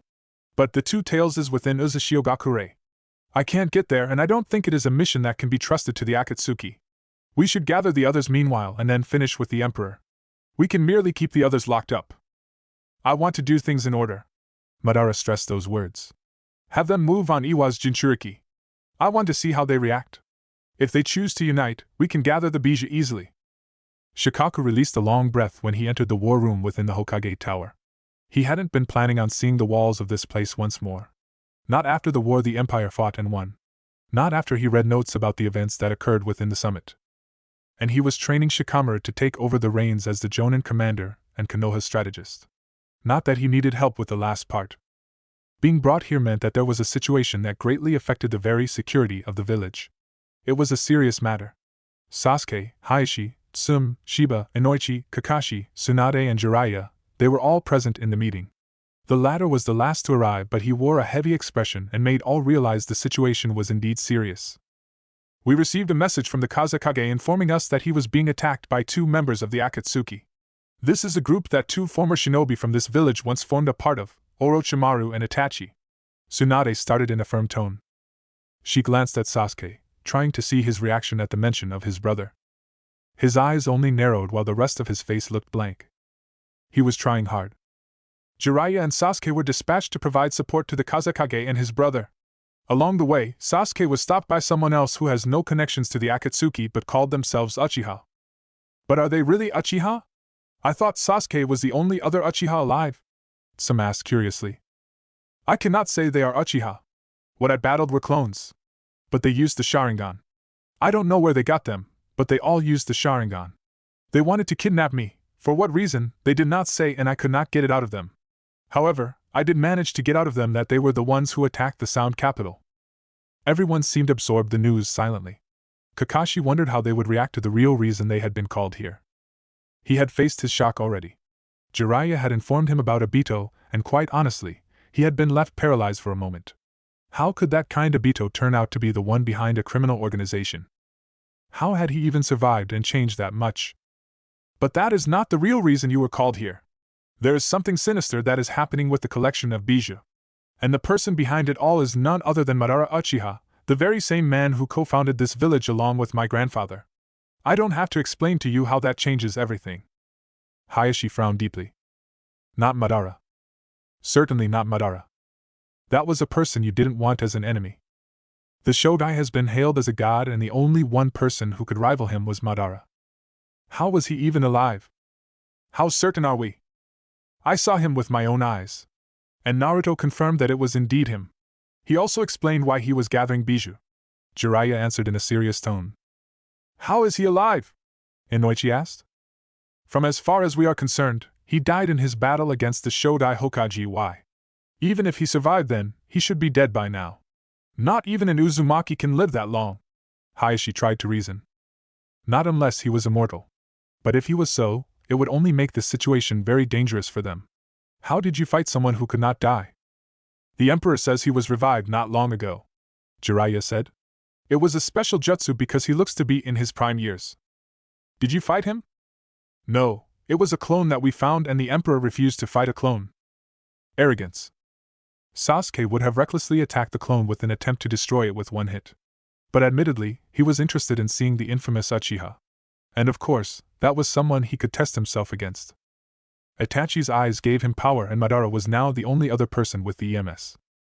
But if he is gathering bijou, this doesn't affect us. We won't get attacked in that. Do we have to worry? Inoichi asked. It is not that they are hunting the bijou that is worrisome, but what they plan to use all that power for. Let us be honest, even if a normal person were to gather all bijou, they would become an international threat. But this is not just anyone.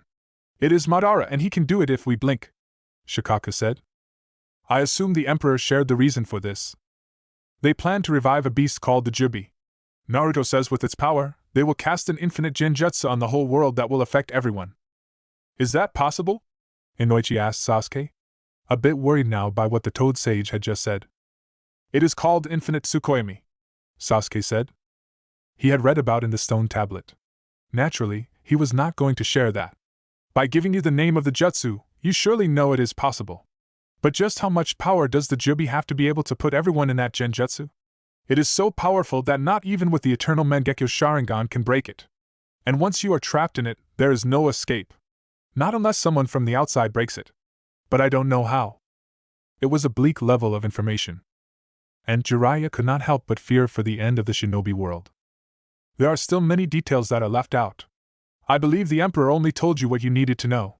He didn't even explain why revive the Jubi. It seems as if the Jubi existed before the bijou, Shikaka said. But that isn't the main point. We have to stop this from happening, and the only way is to protect Jinchuriki and stop Madara. Can we even trust the Emperor? We don't have to trust him. You know what happened to the Kazekage? Shikaka asked. We were too late. The Emperor was there before I was. They'd already captured Gaara and poisoned his brother.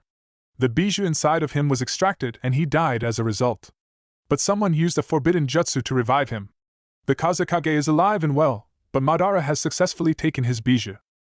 Then we indeed don't need to trust the Emperor. We know that the Akatsuki are hunting Jinchuriki. And the Kage has already lost his. Jiraiya-sama has seen Madara, at least his clone. There is a threat there. Not to mention that the Emperor is also a Jinchuriki, he too will be in danger. I have already sent a message to the other Kage explaining the situation. But the threat is too big even for us. And we don't have any Jinchuriki with us.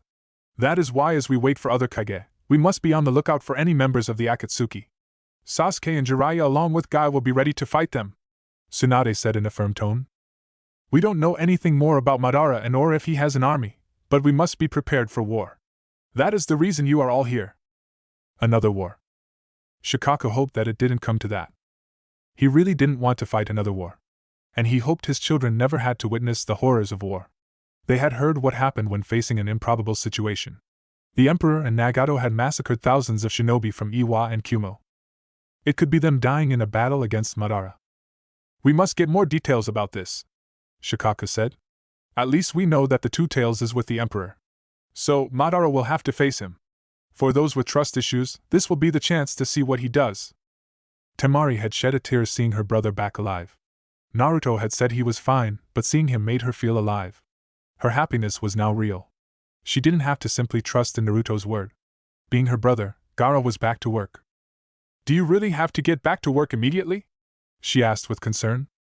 Was there any reason he should not work? Gaara didn't think there was. He thought sitting at home would simply be making excuses and he didn't want that. Not with the current situation. It is not as if a part of me is not functioning, Gaara said. We can say the village is not in threat because they have already taken the bijou, but it does not change the fact that there are enemies out there who are a threat. Temari sighed. As expected from her brother. She had to worry for him since he didn't want to worry. But there was nothing she could change there.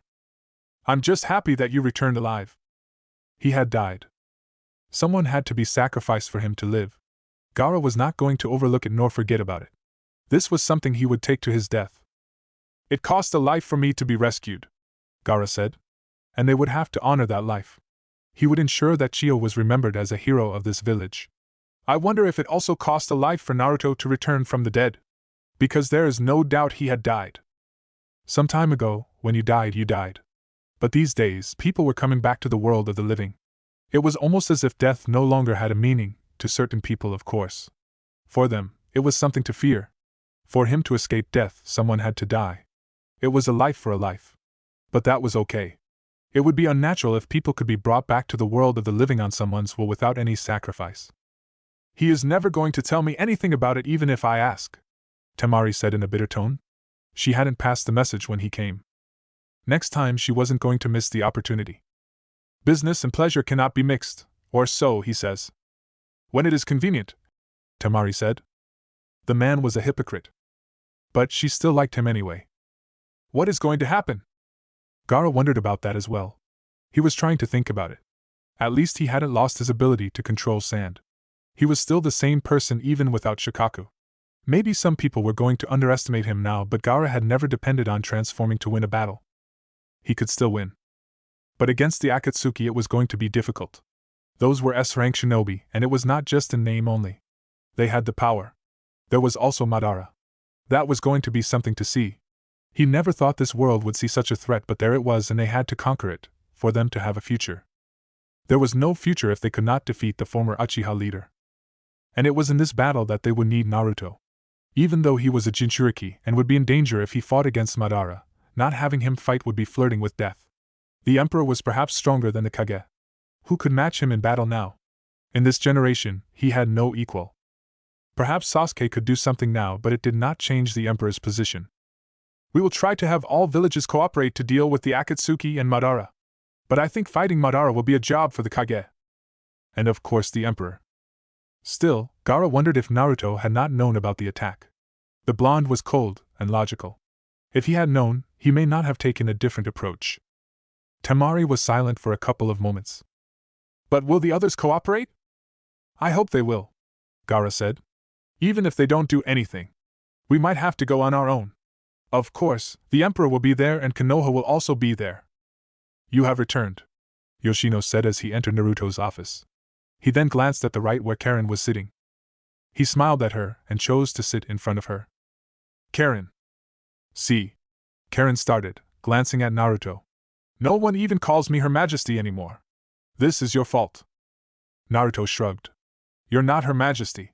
You should be learning to calm yourself, Karin. Too much stress is not going to be good for you in the coming months. We don't want an angry child coming out of you. I wouldn't complain, at least he'd be angry at you, not his mother. Naruto stared at Karin for a moment before responding. You know I am going to choose who will succeed me, right? If none of your children are worth the throne, I will select another child from someone to sit on my throne. My throne. You'll still be alive? Yoshino laughed. That is a good one, Karin, he said. Would that be a good option, Your Majesty? I and the others know anyone can become the next emperor. Will they not fight for the throne? They'll fight for it either way. If Karin only bears one child and he or she turns out incompetent, someone might decide to rid of him or her to get the chance. They must just know that the throne is mine, not theirs, and I can abolish it before I die. That would be extreme. If I ever sense there is such a battle for the throne, I will do it. Not now, of course, if I punish those who misbehave. Karin stared at Naruto.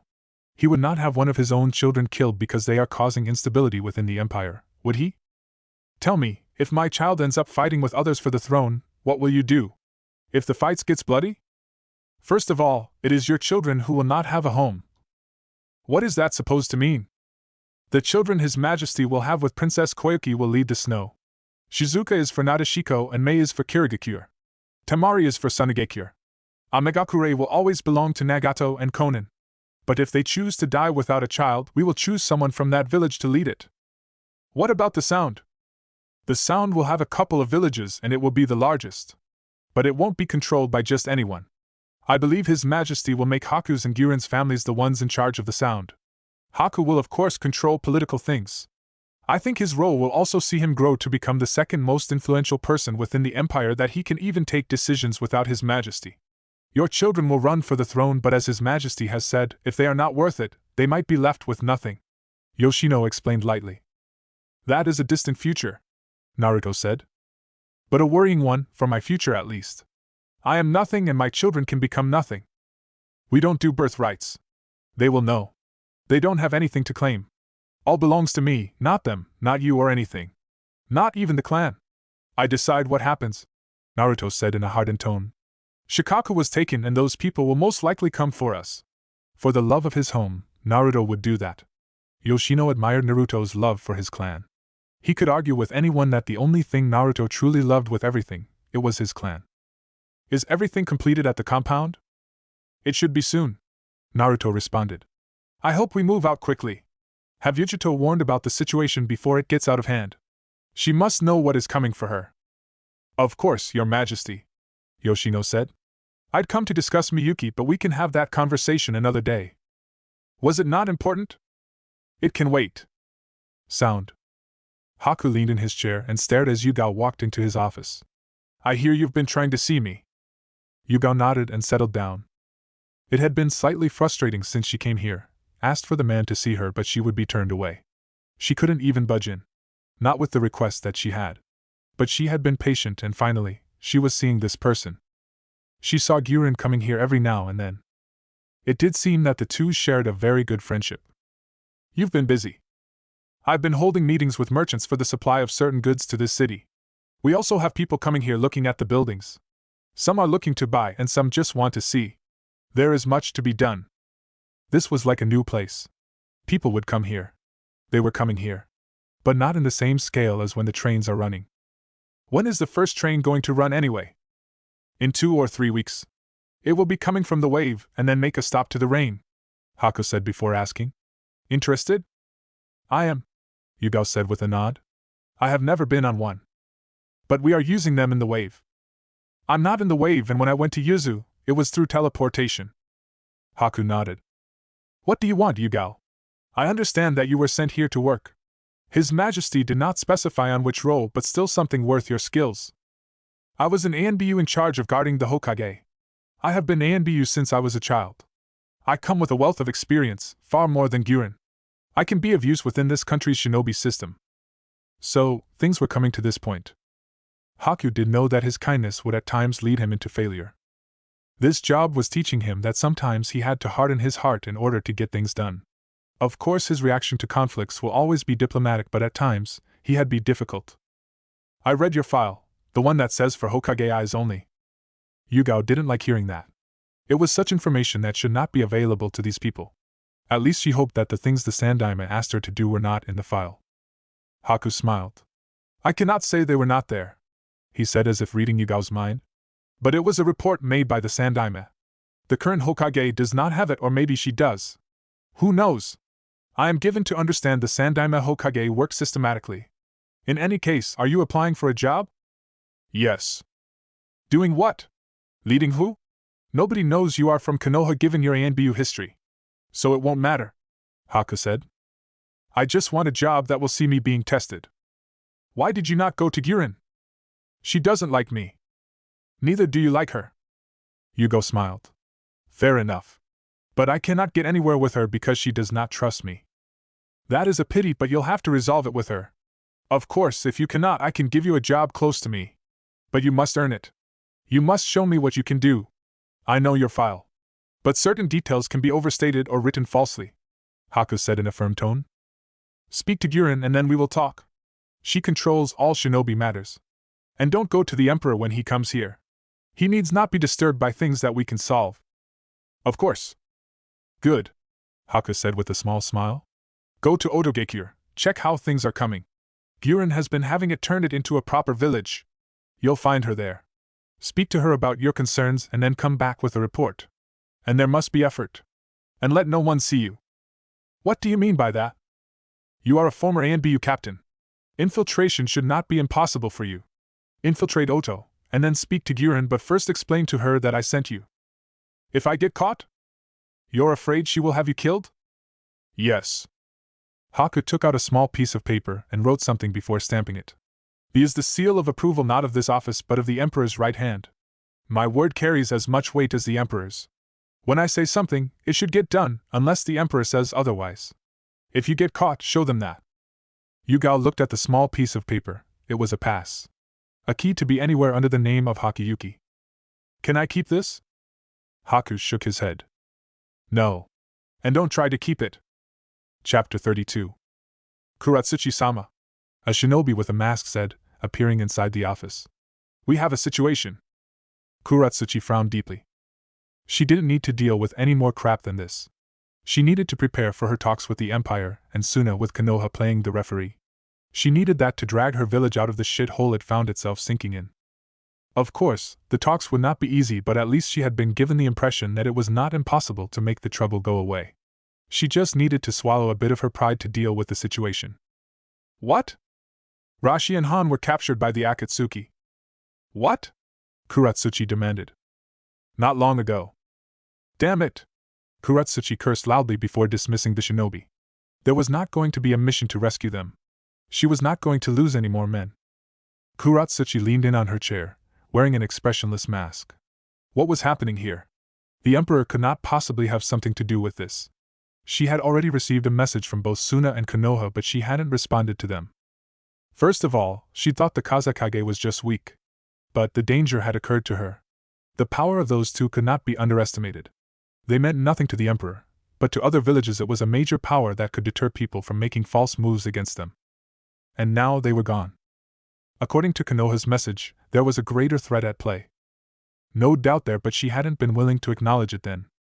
She had her reasons. In this situation, it was no longer about personal issues but the greater good of her village. Iwa was being threatened in this situation, and she could not allow it. She could be fine with the Emperor being hunted down for his bijou, but the fact remained, it would only put the future of her village at greater risk. There were still questions that needed answers, but the path ahead was obvious. She could not decide anything else. Uzushiogakure. Naruto was sitting behind his desk while Clone sealed some of his things and his work. Karin watched this, standing at the entrance. He was really leaving Yuzu for his new home. Perhaps it was also a way to step away from the politics of the clan. Moving out of the village to have his seat in the Sound also meant taking away some power from it. It would not have as much influence as it would, if the Emperor rested here. Then again, their clan politics would have probably drowned him from ever doing most of his work, and it would probably make him make some decisions he would not want to make about the clan. His love for his clan was unquestionable. But if the clan was taking a direction he did not agree with and found it irrational, he would step on the throats of some people. Are you not going to help me? Naruto asked in a quiet tone. Karin shrugged and moved away from the door. She went to a shelf and scanned through the books before responding. You seem to be handling it well. Besides, who would help their husband move away from them? Those who want separation from their husband. Karin turned to face the Emperor. She had a small sad smile on her lips. Well, I don't want that, do I? I cannot answer that question. You have the answer, Naruto said, watching Karin carefully. She was apparently coming along these days. It was still something. The progress he could accept. We have had our fair number of issues, but things have not been that miserable. We had our fun moments, Karin said, fondly remembering the good days. That was before all the other women came and threatened her place. At least she thought that much. But she knew that no one could remove her from her place. Not when the clan had her, and Naruto still loved his clan. Ever since the others came, she had become bitter. And Naruto had not indulged her. He had responded with coldness. Not entirely my fault that things have changed. You chose to live differently. We had told you of what was to come, but you changed. My treatment of you has been only reactive, the Emperor said. He then smiled. But I must admit, the good days cannot be compared. He had never hated Karin. He had always enjoyed their moments. Her sharp response. She had not been overly dramatic then. She was strong. But now she had become this weak-willed woman who was overly emotional. Perhaps it was the stress of this life. But she had still been someone he could laugh with. When was the last time he had one of those moments with her, or with anyone else for that matter?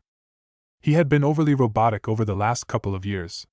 The days with Jiraiya were light, even in Konoha. Perhaps he could act like that again to make things better. Relationships could be very fragile at times. Emotional attachments were based on trust and mutual understanding. The moment the trust was broken and the understanding became non-existent, everything changed. Do you think we will ever go back to those days? I don't believe in past glories. You are not inspiring any hope, Naruto. Then again, when it is convenient, you think hoping is irrational. Karin responded with a slight shake of her head. You are taking my words the wrong way. While I don't want to get stuck in past glories, I believe that we can make new memories, not relive the old ones.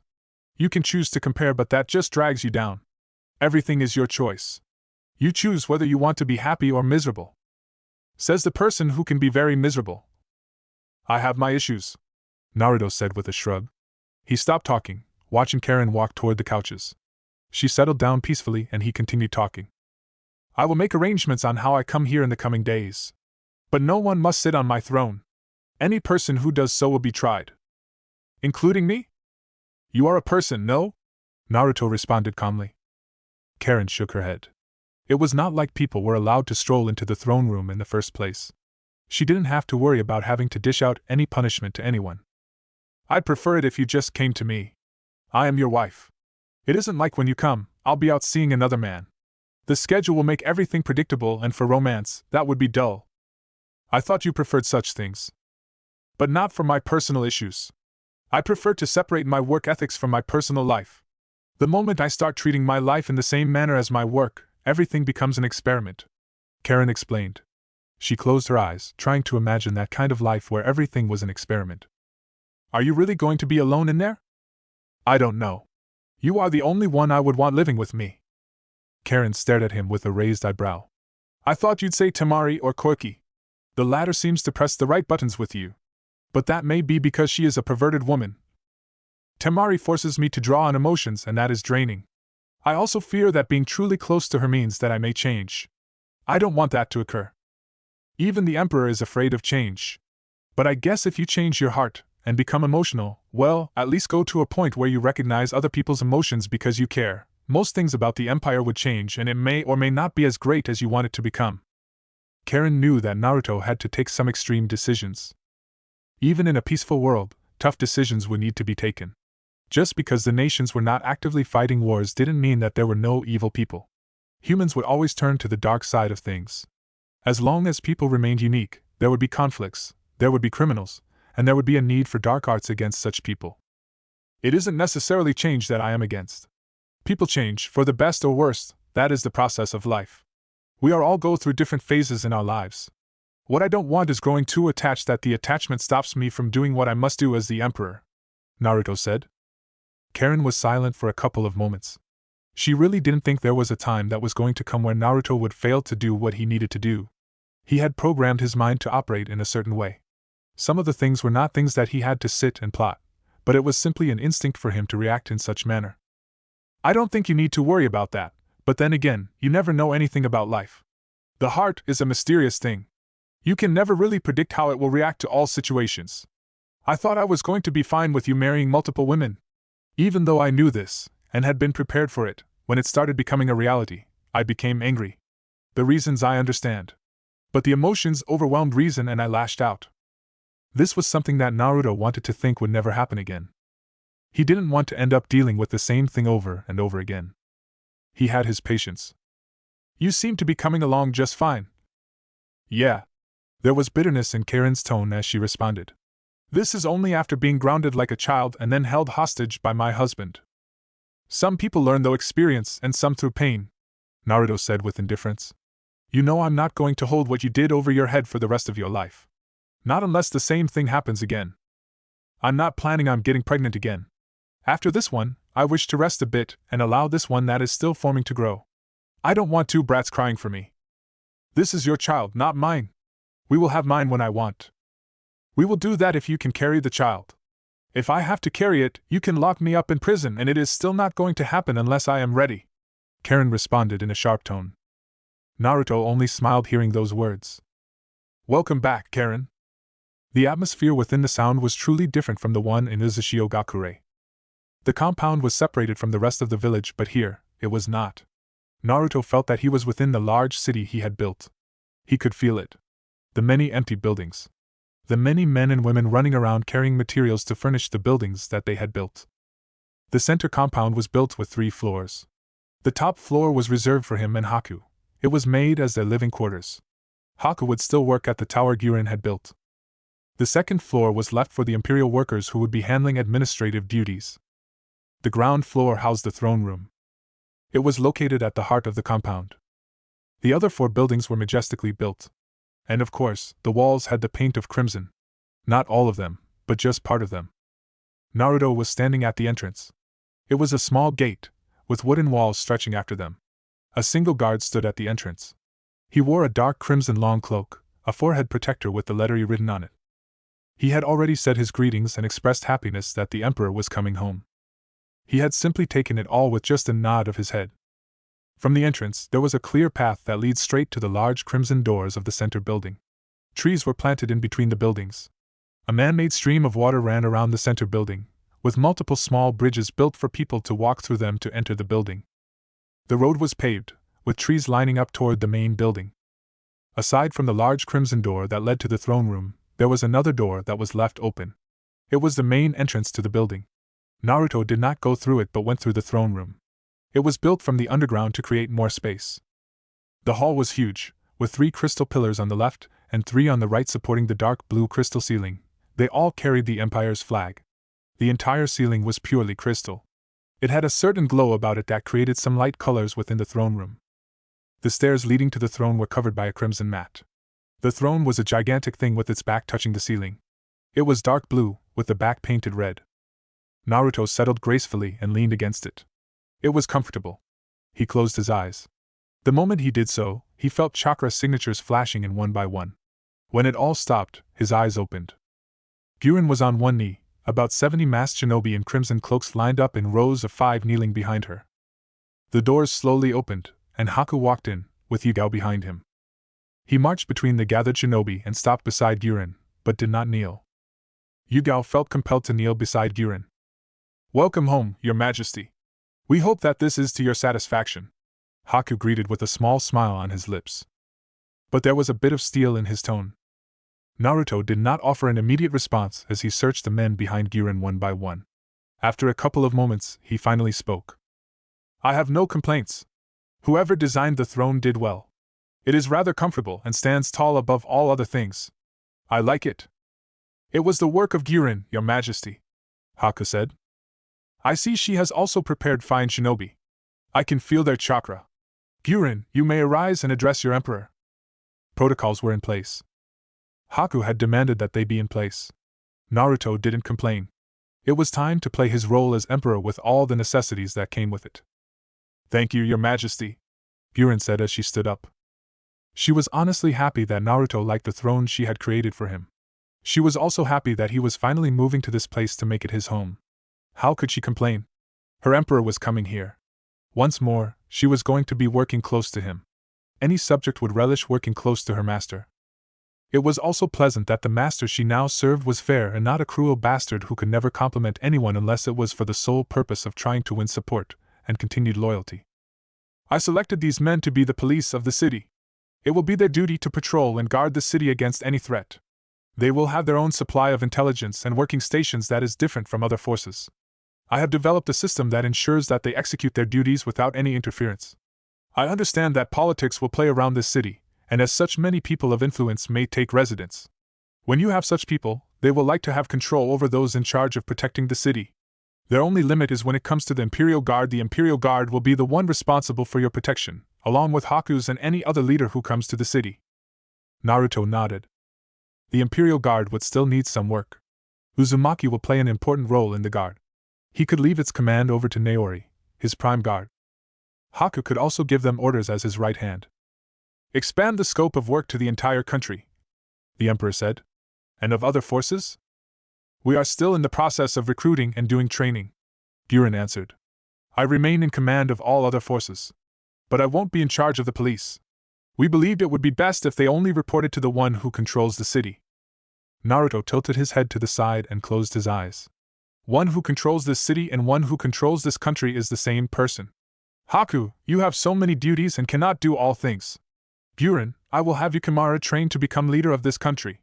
But he shall be succeeded by your child, if he does remain alive to that point, at least. Of course, your majesty, Jiren said. She was at least happy that something like that was going to come to pass. But she knew that the one who would control this country would always play second to the one who controlled this city.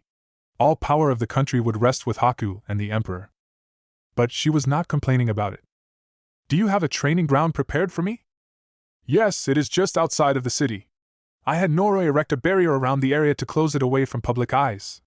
The city itself has more than 17 training grounds. We have managed to keep the closed to public eyes as well. These men behind you, 4 p.m. today, they must be on my training ground, ready to battle me with the intention to kill me. I am so far impressed with their chakra. But if they cannot show me that they are worthy of protecting my country, you'll get rid of them and recruit new people. A test from the Emperor? I will ready them, Jiren said. Good, we will have proper introductions then. For now, they are dismissed. Jiren motioned for the men to take their leave and they disappeared in a flash. Yugao was the only one who remained on her knee. She didn't get up, but just stared at the Emperor. He hadn't given her a look since she arrived with Haku, but she was not going to speak when not offered the opportunity to do so. Are there any issues you brought with you? This city might come under attack from the Akatsuki looking for the Sanbai and me. He knew that. He was the key to all that, and for Madara to get to it, he would need to get to him. With how things are happening, it was apparent that some members of the Akatsuki would come to him for that battle. It was not that the Sanbai was here, but he knew where it was.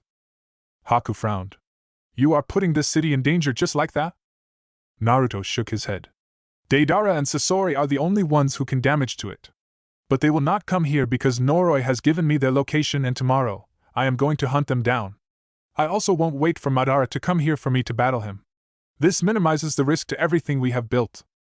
I still don't like it. You are the Emperor and there is no other place you can go. We cannot expel you from your own home. Just so you know, we don't have money for anything else. We actually owe some of the builders. I've had to borrow money to patch up some things, Haku said. How much did you borrow? 350 million ryo. It was for the completion of the hospital and equipment as well as some for the trains. Naruto was silent for a couple of moments before speaking. What about the money from Yoshino's schemes? It wasn't enough and it isn't coming in large sums, Haku said. I didn't want to damage the wave or request aid from other nations within the empire because I didn't want to burden them. The wave had its own situation and Amma is spending in building its trains. Not to mention that due to its closed doors, it was not exactly rich. But the wave has reserves. Indeed. Haku didn't deny this. We owe a lot of money and will need to borrow more to build the trains, Naruto said with a shake of his head. Consult Tazuna and half the wave's reserves. Use the money coming from the mines, and business Yoshino took over to start servicing our debt. Kurotsuchi has still not paid up, has she? Haku shook his head. But I have been in contact with the Earth Daimyo about the transfer of 100 million ryo. Naruto tapped his fingers on the throne for a couple of moments before speaking. Deidara and Sasori have large bounties on their heads. We can cover this new debt you made. Kisame has another.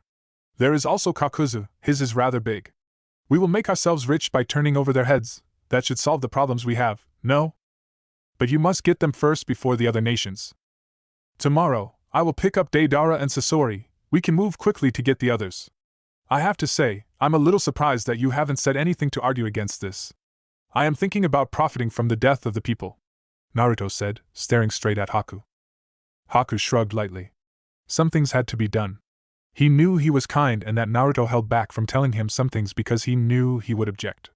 But the more he was exposed to the line of work, the more he realized that certain people could not be moved with just mere words. They are criminals who have murdered many. If their deaths can bring fortune to us, I cannot complain, Haku said. I am only against the death of innocent people. They are not innocent. But I won't say they deserve it. Naruto smiled. I think you are just being stubborn there, he said and then turned to face Jiren. You teaching him the value of working hard? He is learning through the job. Being a leader exposes you to all kinds of things. When he was still with Zabuza, he could leave the killing to his master. And with you, even when faced with difficulty, we handled it. But when he was alone here, there was no other choice but to act. He has been saying you don't need to know everything, and that teaches him some things. Naruto was silent for about a minute. I don't need to know everything, huh? What don't I need to know? You mean the fact that it was not Haku who borrowed money but you and from business people who then threatened to take this place hostage? And because of politics, you could not simply kill them to erase it. Jiren turned to Haku who simply shook his head to say he didn't say anything. She turned back to the Emperor. His expression was unreadable. She could not tell if he was angry with her or not. Such things, she ended up saying. Naruto nodded. As long as the end solves all things. We needed the money to move things. But we shall cover gaps with bounty. I'm certain Kakuzu also has a cave where he hides all his money. I know he hunts down shinobi and people with large bounties. What does he do with all that money? Jiren grinned just thinking about a large stack of money hidden somewhere. It was plausible that the man did have somewhere he hid his money. We'd have budget to play around with things, she said grinning. I can pay my people well for their work. Naruto nodded. He would need to be extra careful tomorrow but straight to the point. He would not need to fool around. He would jump to the throat the moment the battle begins. You can stand, Yugao, Naruto instructed. What is her role? She will serve directly under me, Haku said. You don't have a problem with me changing her position, do you? I don't have someone I can trust to work for me and she is skilled. You did say we can trust her. I still wonder about that. Naruto adopted a thoughtful look. You know I am not that kind of a person, Yugao said to Naruto with a straight face. You've known me for years now. Naruto did not address this. In fact, he just acted as if he hadn't heard her speak. She can stay with you, we will talk later, Haku. He turned to Jiren. You may approach the throne. Jiren did not move, not until Haku and Yugao started retreating. She didn't know why the Emperor was calling her closer. She felt slightly nervous as she walked up the stairs. Her heartbeat was a little faster, but she managed to keep all emotions off her face. You need not be so nervous, I'm not thinking of punishing for anything. But we must talk about you and Haku. The following day, Deidara grinned when he saw the Emperor sitting on a small rock, facing the sky. He could not help smile. There was no other reason for the Emperor to appear before them in this manner. It was for battle and Deidara was ready for it. It didn't matter if it was the Emperor. He had been itching for this day. Zetsu had said that this day would come and here it was. He knew Naruto was powerful, and it was probably going to take both him and Sasori to take him down. He would not dare underestimate this man. Still, his excitement began to build quickly seeing the man. He didn't usually get to fight such a powerful opponent. So the day has finally come for you to come before us. I'd always known that we would have to face you one day, Sasori said. Naruto turned to face the two Akatsuki nins with an expressionless mask. Perhaps Sasori would pose a bit of a challenge, but Deidara was not known for being the quickest shinobi out there. Naruto had plenty in his arsenal to decide how to go about this battle. He just needed to chop their heads off and take them to collect the bounty, and he would then go home and get some sleep. Maybe he could even summon Mei to his chambers as a way to celebrate collecting the massive bounty on these two. You have always been special, Sasori. What I also admired about you was your effective spy network. You planted sleeper agents all over the elemental nations, and I had admired that work. I opted against utilizing it because I knew if I liked it, I'd find getting rid of you irrational. The Emperor stated while still sitting calmly. Praise from the Emperor, I will take it. Let us just do this, HN, Deidara said, balling his fists. His body grew tense when Naruto suddenly flashed in front of him along a small breeze. He hadn't sensed anything nor seen anything. He just blinked and the Emperor was gone. He realized that the air was strong around the Emperor. His eyes were also different. He was surrounded by wind. Was this what they call the wind armor? Did it increase the speed in such a way? Are you sure you want to get this done quickly? Your only way of fighting is through your so-called art. You are not that quick, either is Sasori in that form. This means that I can cut both your hands before you even do anything. It is honestly disappointing that S-rank shinobi can be lacking in such a manner. Deidara smirked. You are serious, HN, he said. If the Emperor wanted to cut him that easily, he would have swung his sword already. He placed his hand on the man's shoulder and then spoke once more. Next time, I will simply cut you. Be ready.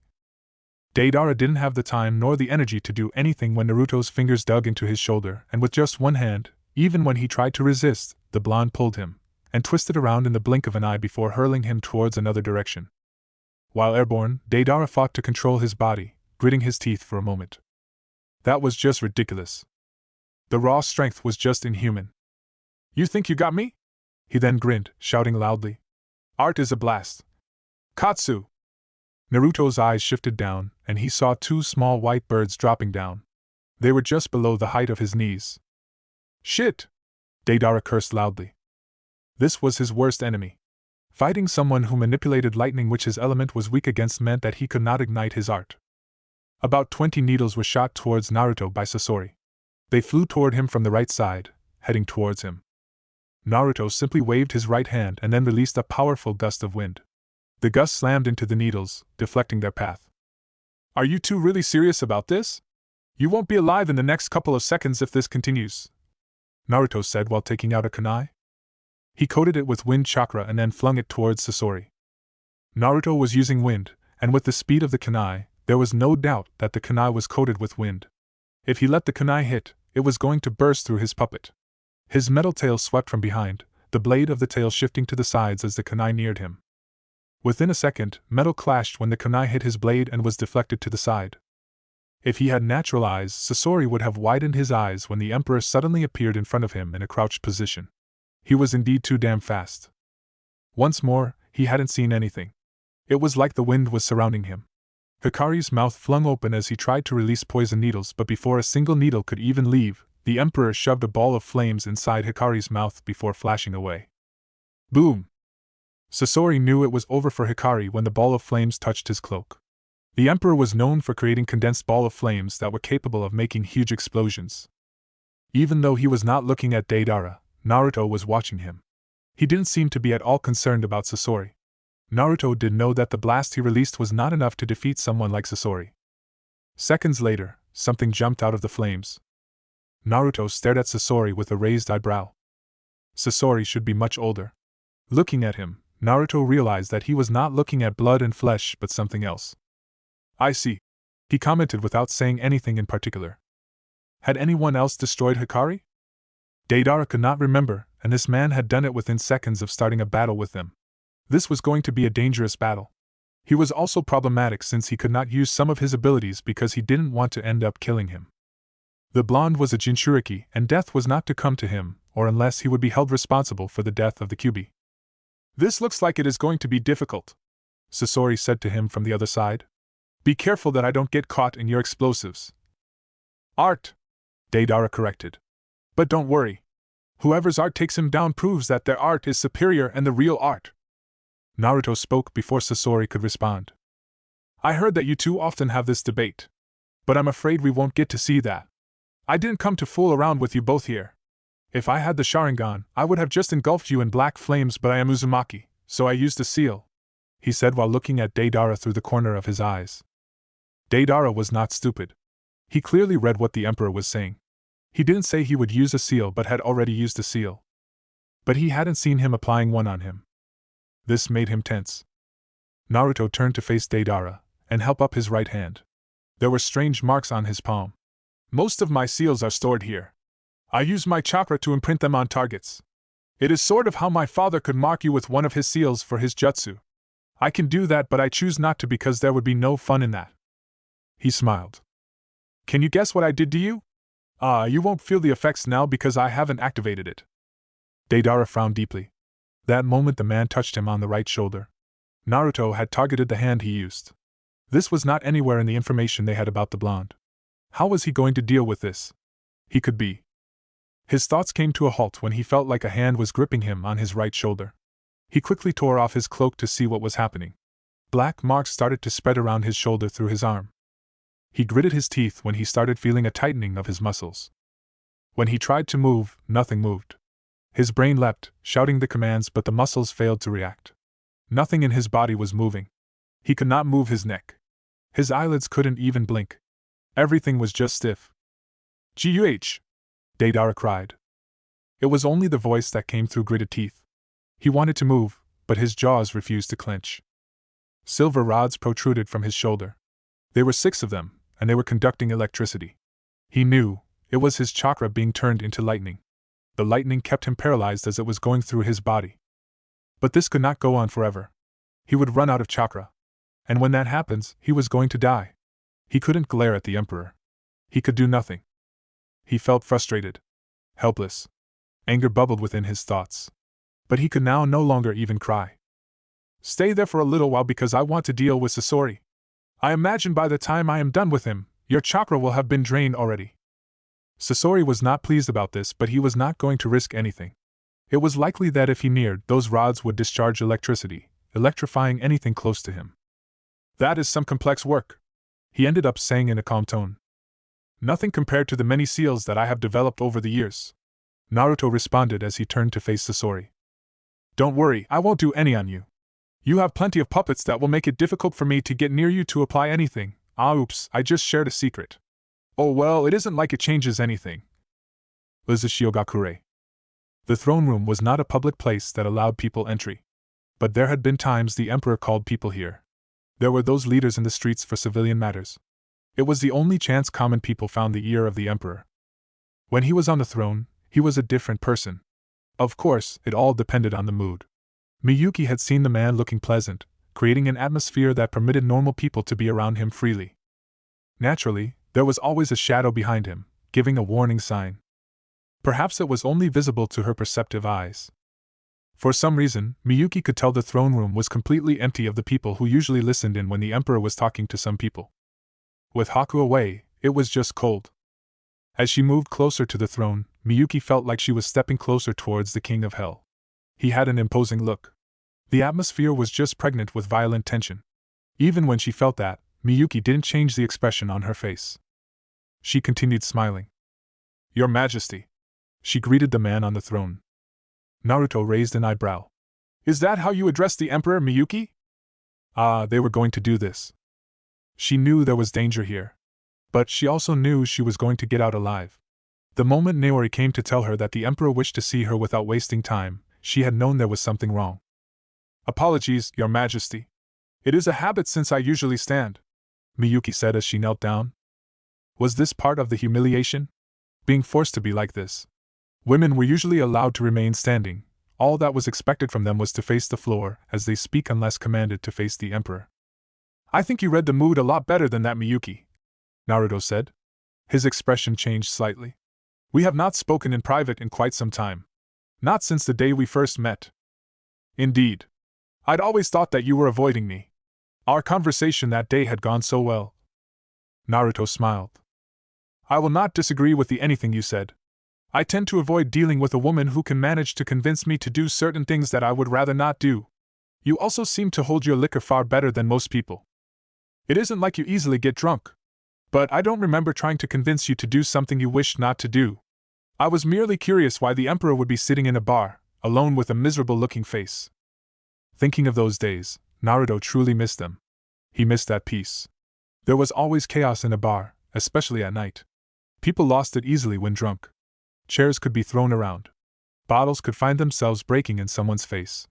The bar life was like that. He'd always found it peaceful to be still in a place where there was nothing but chaos around him. His expression changed once more, and he rested his head on the palm of his right hand. His eyes were sharp as he started speaking. I know you are a traitorous spy who met with Zetsu in the Wave Country or somewhere within the island outside of the village. Do you deny that? Miyuki shook her head. She had examined Yoshino to see if he knew, but he hadn't revealed anything. It was not ignorance. He had merely said he had suspected her to be one. But taking Yoshino's word was dangerous. That man was a slithering snake. She had known. But then again, so was she. She had always believed that he was much more dangerous than the Emperor. Of course, he always denied it, saying she must not be fooled by how the Emperor behaves. I did meet Zetsu years ago. It was around the time this was just ruins. My village was one of those who left the ruins. Of course, we did return when it became unsafe outside. The world doesn't take much of liking to those who are different. And yet I have not seen anything different about you. Do you want to see? No, I am not interested. Miyuki was a little surprised by that. He didn't know and yet has no interest in knowing? Was that why he had allowed her to continue doing as she pleased even when he suspected her? This situation made her a little uncomfortable, thinking that perhaps he knew already. But naturally, his mask was unreadable. What is going to happen? I don't know. I don't really care that you are a spy. I don't hate people. But you are thinking that because you are Uzumaki, you leave this room, even though you admitted to being a spy. Am I wrong? No, but I can snap your neck just to prove a point. Miyuki knew when someone was serious, and the Emperor was serious about that. Still, he had said he didn't know what would happen to her. You have evil intentions towards me. It doesn't show in your eyes or face, but I know it is in your heart. You are one of those people who believe that I should have not led the clan to the direction it takes. You are most likely one of those rats the elders sent when they disagreed with me and believed I was leading the clan into the right path. You might also resent me for not taking action against Konoha and Kiri. For you personally, Kiri Shinobi killed your family and Konoha watched it all happen. Oh, they knew about the attack and could have stopped it, but they did not.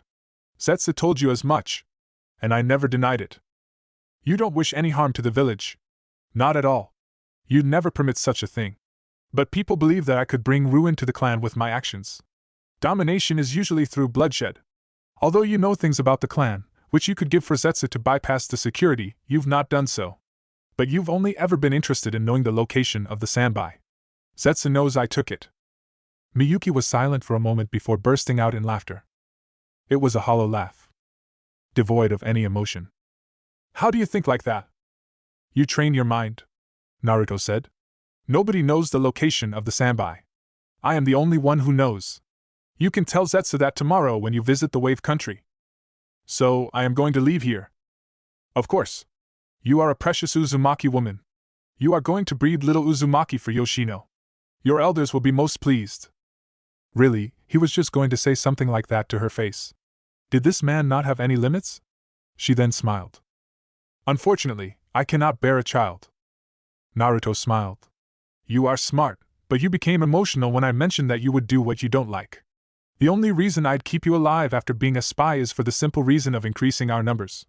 If you become useless on that as you have been useless to Zetsu, there is no need to keep you alive, now is there? Of course, even to members of his clan, he could still think like that. Miyuki knew the Emperor for his logical way of thinking. She despised having uttered those words. They just gave her away. Naruto got up from his throne and then slowly walked towards Miyuki. He bent down slightly and stared into her face. Such a waste of a fine woman. What does Yoshino's grandfather want? He is part of the elders, and has been a staunch opposition of mine.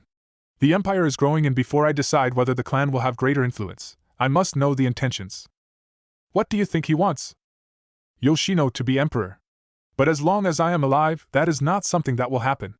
Yoshino will never betray me. Miyuki could not dispute that. She had observed and the elders had realized it already. No matter what they said, Yoshino was never going to go against his emperor in any way. You care about politics. But that is a game you hardly play. The clan politics are deep, and I know both Karin and Yoshino hold more political power within the clan than you. I often find it bothersome since I tend to think of killing people I find useless. There is a different way of killing someone politically, but I don't think it is effective, Naruto said with a shrug. Does anyone wish for me to die? Most of the elders do, but you know that. Indeed. I know that once things settle, there will be politicking a lot. If I cannot be killed, I must be reduced to a puppet. Life is a traitorous bitch, isn't she? Depends. Of course, you'll say that, Naruto said with a smile. So, what do you want? Doesn't matter, I know I won't get it.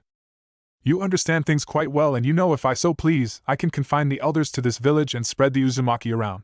Now, the only problem is Zetsu. He isn't going to kill you. You know nothing, you are useless. But do give him the message I gave you, Naruto said before placing the palm of his hand on Miyuki's forehead. The hand glowed slightly before Miyuki let loose a loud pained screech. Ah! She cried, holding her forehead before falling on the floor, twisting and turning. There were marks on her forehead, spreading across her face. Veins popped up around her head, the ones on her neck seemed as if they could burst. After a couple of minutes she finally stopped, but did not get up. Her breathing was labored, both hands covering her head. I trust you'll be a good girl from now on. You won't be compelled to do anything, at least not for now, Naruto said before standing up straight.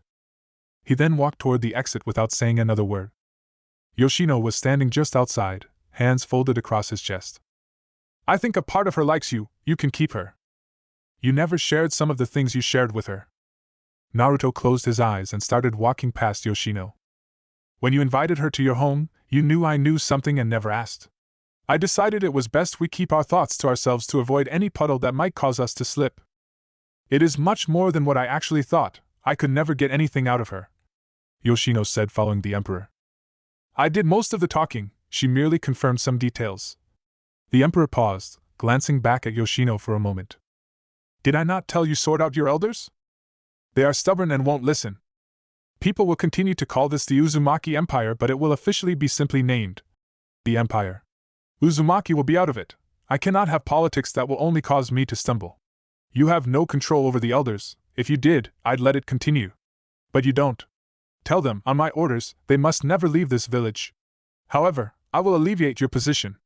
In due time, you shall be appointed as the Emperor's left hand, with Haku being right. That means you will play around within the sound. Acceptable? Acceptable. Good, anything else? Noroi confirmed that the clones that attacked Sasuke are the same that attacked Jiren. I am gonna go talk to her about it, and see if I cannot squeeze more information out of her.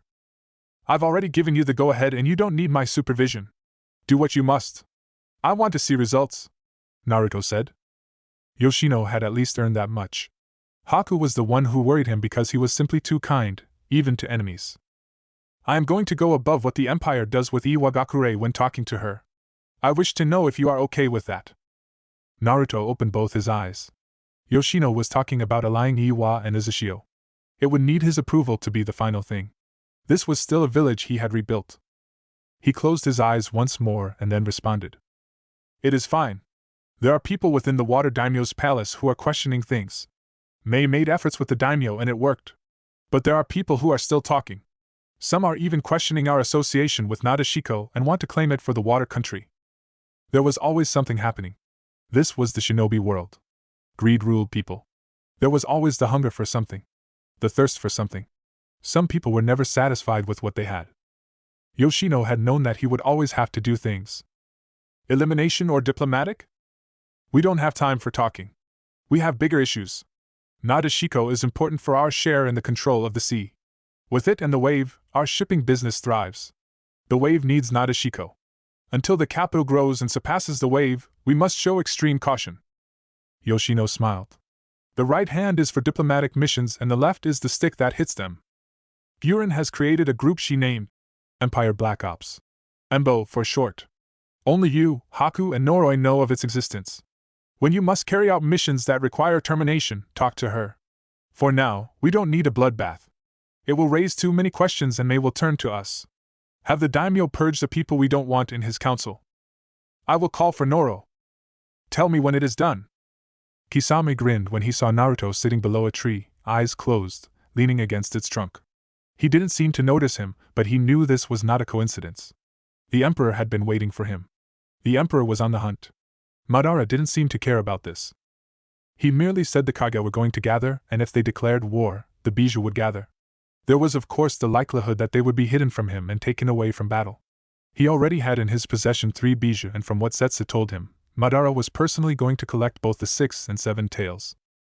Both would be easy pickings, with the former secluded away from other people. The latter was just a stupid woman who wanted to make friends with everyone. "Is it my turn?" Kisame asked, still grinning. Naruto didn't offer an immediate response. He hardly had time to meditate these days with the duties he always had to deal with. After a minute, he opened his eyes and then responded in a quiet tone. "Yes. I'm sure you've been itching for it for a long time. I wouldn't mind either having a bit of fun fighting against a man who is infamously called a bijou without a tail." That was measured up by his large supply of chakra. Not to mention that glutton he carried on his back also gave him chakra. Kisame would no doubt be different from the others. Of course, Naruto would need to be careful with fighting him, given that the glutton will only consume his jutsu. He would have to make do with taijutsu and kenjutsu. Itachi always spoke about how dangerous you were. He honestly feared you for what you would become. He always knew you were strong, despite never having seen you in action. Compared to what other people saw, I'd say he saw the power you kept hidden, Kisame said. But I'm sure he'd be happy that some of his fears have not come true. Naruto raised an eyebrow. What fears? Kisame shrugged carelessly. I'm sure you know, since you were quick to have Sasuke kill him for you. You knew what he wanted, and once he was no longer useful, you pushed him to meet his end. I cannot take credit for that. Death in the hands of his brother was ultimately what he desired, Naruto said with a wave of his right hand. He slowly stood up. Seeing the blonde get up, Kisame lunged without warning. He didn't swing his sword, but as he neared the blonde, who didn't even seem to have taken notice of his movements, he swung his right hand, fist formed. As he touched down just a foot away from the Emperor, his fist drove toward the Emperor's head, just on the side. It wasn't that Naruto hadn't seen it. He was just prepared for it. He rose his left hand, almost in a lazy manner, but there was raw strength behind it. Kisame's punch collided with his hand, creating a slight shock, but Naruto didn't move, not even an inch. That's tough, Kisame said before jumping back. It felt like I just hit a rock. He smiled. When he looked at Naruto, his smile widened. Senjutsu, huh? I was told it gives you some incredible physical strength, but I didn't think it would be so much that I'd hurt just hitting you. Surely you jest, Naruto said calmly. Someone of your physical strength should not complain over something like that, especially when you did not try your best. Let me also try, no? He was gone in the blink of an eye. Only dust remained from where he once stood. Kisame didn't even need to see the Emperor. His reaction had simply been something of instinct. He quickly grabbed his sword and placed it in front of him in a defensive manner. Naruto's fist collided with the sword in a brutal manner. There was a loud sound when it connected with Samahata, who could not simply absorb the blow. The stretched scales did nothing to deter the blonde from attacking, and the breathing sword let out a small shriek as Kisame was forced to skid back slightly from the force of the punch. Speed and strength, who dash? Kisame wasn't allowed to finish talking as a powerful gust of wind slammed into him. The gust had enough power to send him flying backwards and crashing into a tree. It wasn't long until he recovered, but he was forced to drop down when Naruto's feet crashed in front of him, backing him against the tree. The blonde was swinging a sword with his right hand. The swing cleaved through the air, moving just above his left shoulder. When he dropped down to avoid it, the sword cleanly cut through the trunk of the tree. Kisame drove his sword towards Naruto's gut as the tree behind him started to fall. The sword never reached the blonde. Even when the scales were sharpened to deter any retaliatory attack, Naruto's left foot still stomped on the sword, slamming it into the ground with such forcefulness that its head got buried down. The Emperor then strengthened his muscles and used his left foot as balance while swinging his right foot towards Kisame's head. The former Kirinin raised his right hand toward his left side to block the kick. He winced slightly when it connected. Despite his strength, blocking an attack like that still stung. Naruto started, eyes staring down at Kisame. You pass for your physical strength. But do get serious or I will break you. He said that while holding a small ball of flames in the palm of his left arm. He intended to shove it towards Kisame's face. Kisame could feel the intense heat coming from the flames. It was not the sort of thing that would leave him without burns if it hit him. And the Emperor was not targeting the sword because he knew it would absorb it. It was very clever of him. But then again, it was something that Itachi would likely do. Suiton, water gun! Kisame blasted out a powerful stream of water from his mouth to counter the jutsu before it could even be launched toward his face. Naruto seemingly didn't try attacking but allowed the water jutsu to hit his. When water and fire collided, the flames became steam which rose quickly, obstructing their views. Kisame felt Naruto jump away from him, but before he could rise, he felt something strong get a hold of him. He frowned deeply when the steam cleared and found himself shackled by chakra chains. "So, these are the infamous chakra chains capable of holding down even a bijou," Kisame said, trying to move. The chains did not budge, not even a little. Samehada was not touched and was free to move. Once more, he tried moving, but there was still nothing. He became frustrated in trying to break free. "Curious little things, aren't they?" Naruto said, holding out his sword with his left hand. He then pointed it toward Kisame, more specifically his right shoulder. "Not really, but I must admit, they are tough to break." He still didn't sound too concerned. "Are you gonna free me so we can actually fight?" "I don't know about allowing you to attack. Simply not giving you the chance to attack means that you don't get the chance to show me what you can do and giving me some trouble. I entered Sage mode right away because I wanted to dictate this. Why should I give away this advantage? Is it really fun like this?" "No," Naruto admitted. "It is actually boring, Wind Sword." Within a second, Kisame felt something piercing through his right shoulder. The invisible sword just cut through, without him even seeing anything. He just felt the pain, and then saw blood gushing out. He smiled a bit warily. "You are not going to torture me, are you? For what reason?" "When you hang around certain people, you pick up their tendencies," Kisame explained lightly. Naruto shrugged as he put away his sword. He held out both his hands and formed small katan raisengans. He then hurled the one on the left straight towards Kisame, but it missed him. It hit the trees behind and erupted into a huge column of flames just behind Kisame. The Akatsuki nin whistled. "That's frightening." He could feel the flames lick the trees behind him. Why hadn't Samehada moved? Was the sword thinking of betraying him? It would be most unpleasant if the sword did something like that. Naruto dispelled his last jutsu, thinking he didn't want to incinerate Kisame and lose out on his bounty. He formed a Rasengan, and then started forming blades. The jutsu started spinning around, making a loud screeching sound. Kisame knew he could not survive being hit by that. "Get up, you stupid sword! This will just kill you and keep your body intact," Naruto said before positioning himself to hurl the jutsu towards Kisame. He suddenly changed positions, twisting around, and as he did, the chains dispersed, freeing Kisame. Naruto hurled his jutsu towards the trees. The Raisin Shuriken slammed into the trees, expanding massively before exploding into a powerful blast. The trees became engulfed in the dome of chakra. Kisame didn't hesitate to take advantage of Naruto's situation. He grabbed his sword and lunged toward the Emperor. The Emperor had yet to turn to face him when he swung his sword with both hands while still just above ground. Kisame gritted his teeth when something pushed through him from behind. Chakra chains pierced through both his shoulders and knees before holding him suspended in the air. His sword never reached the Emperor as it too was held. He glanced behind through the corner of his eyes and saw a red-headed man standing there.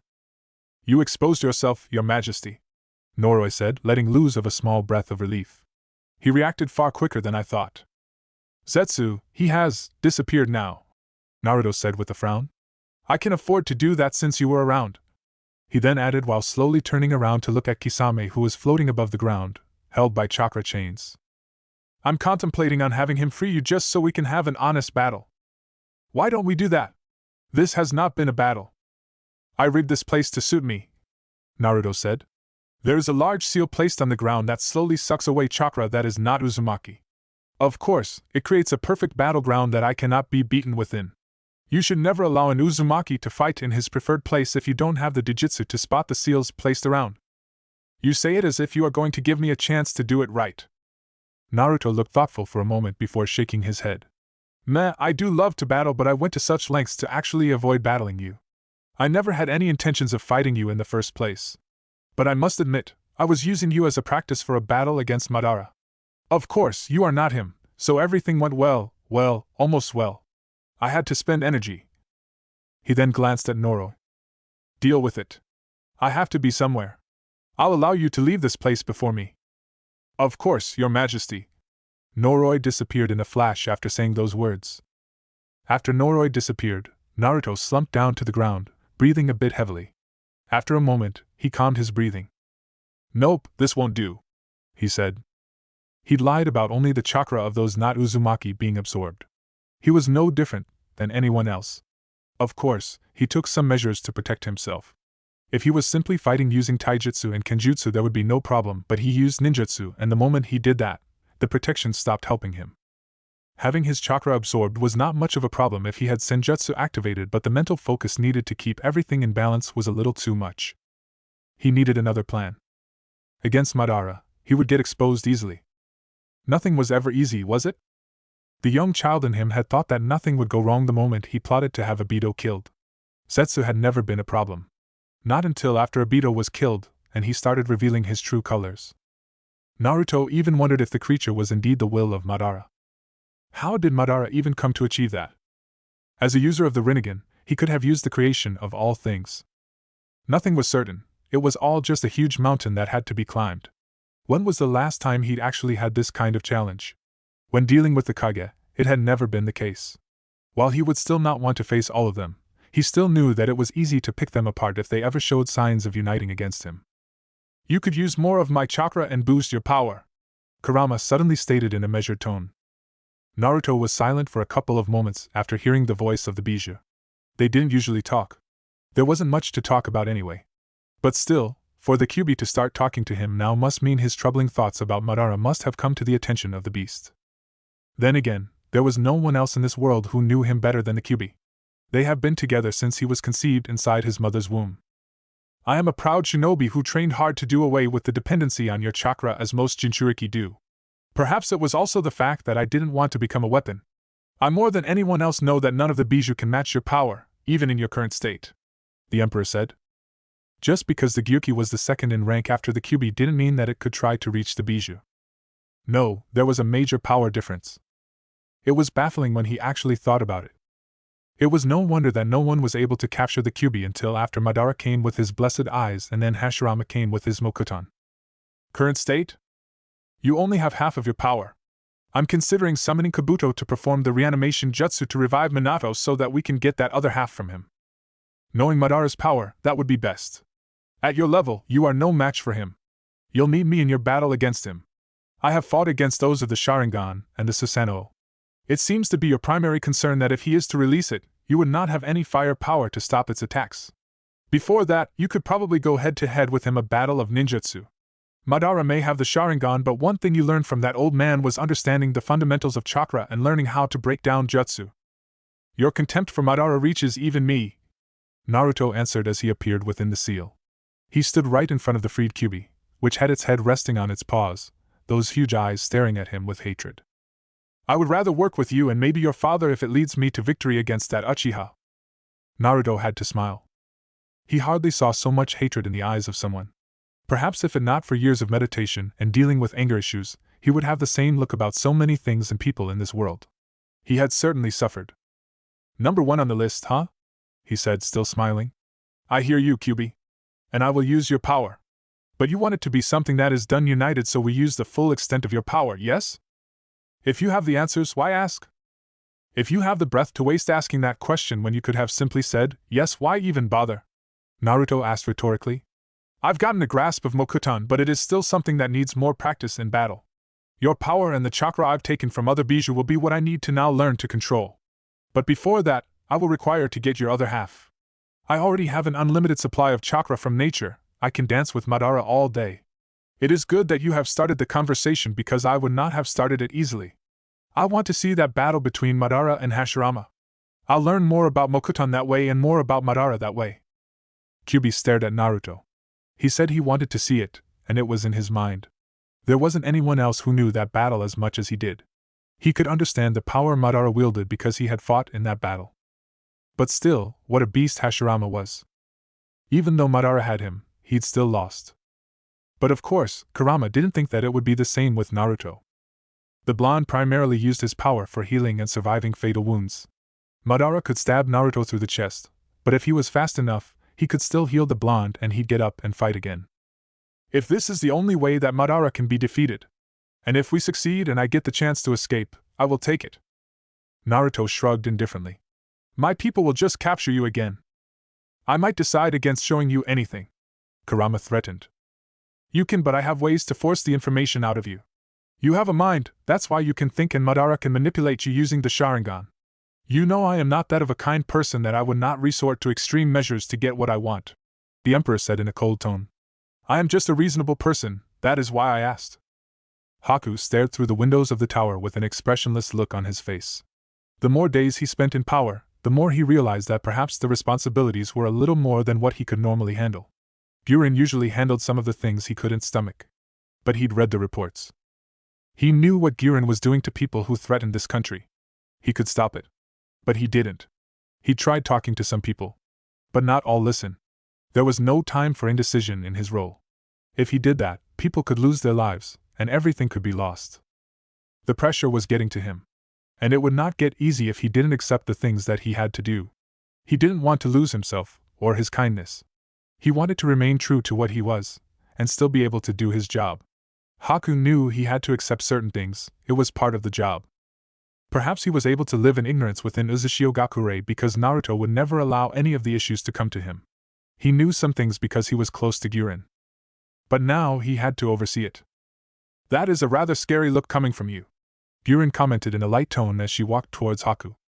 She stopped at his right hand and stared down at the streets. There were hundreds of people strolling through the streets. People were coming in. The city promised a good life, and who didn't want it? Haku glanced at Jiren for a moment before responding. I haven't been sleeping that much. Hellish nightmares about people that we must torment and your inability to change it? Or the fact that you may end up having to give orders such as those in the near future? Haku smiled. That shed some light in the situation, but it was not all of it. Yes, he said. Yoshino has always said that you were too kind. Some of the Uzumaki also disliked that part of you. Yoshino, of course, it was really hard to tell. He could criticize your inability to take decisive action and still say you should never change, Jiren said, shaking her head slightly. Yoshino was still someone she could never be comfortable with. He could be like Orochimaru at times.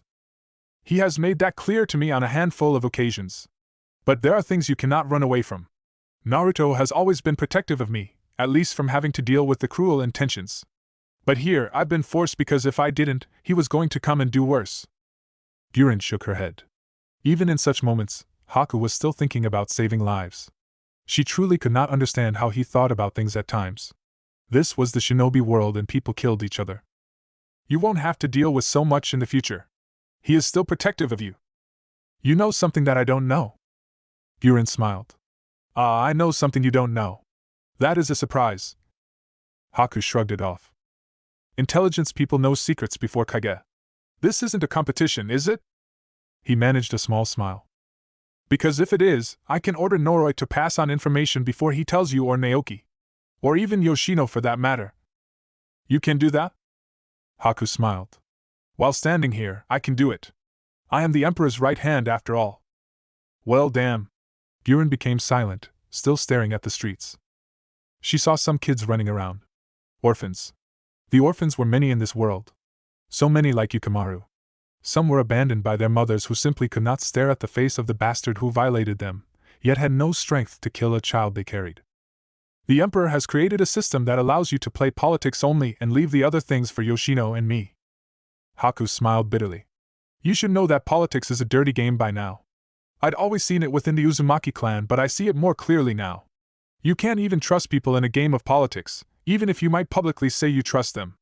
It can be a game without bloodshed, but it can be a game that brings pain. Nagato thought hatred is what starts wars. It is true to some extent, but wars are started because humans are just violent creatures.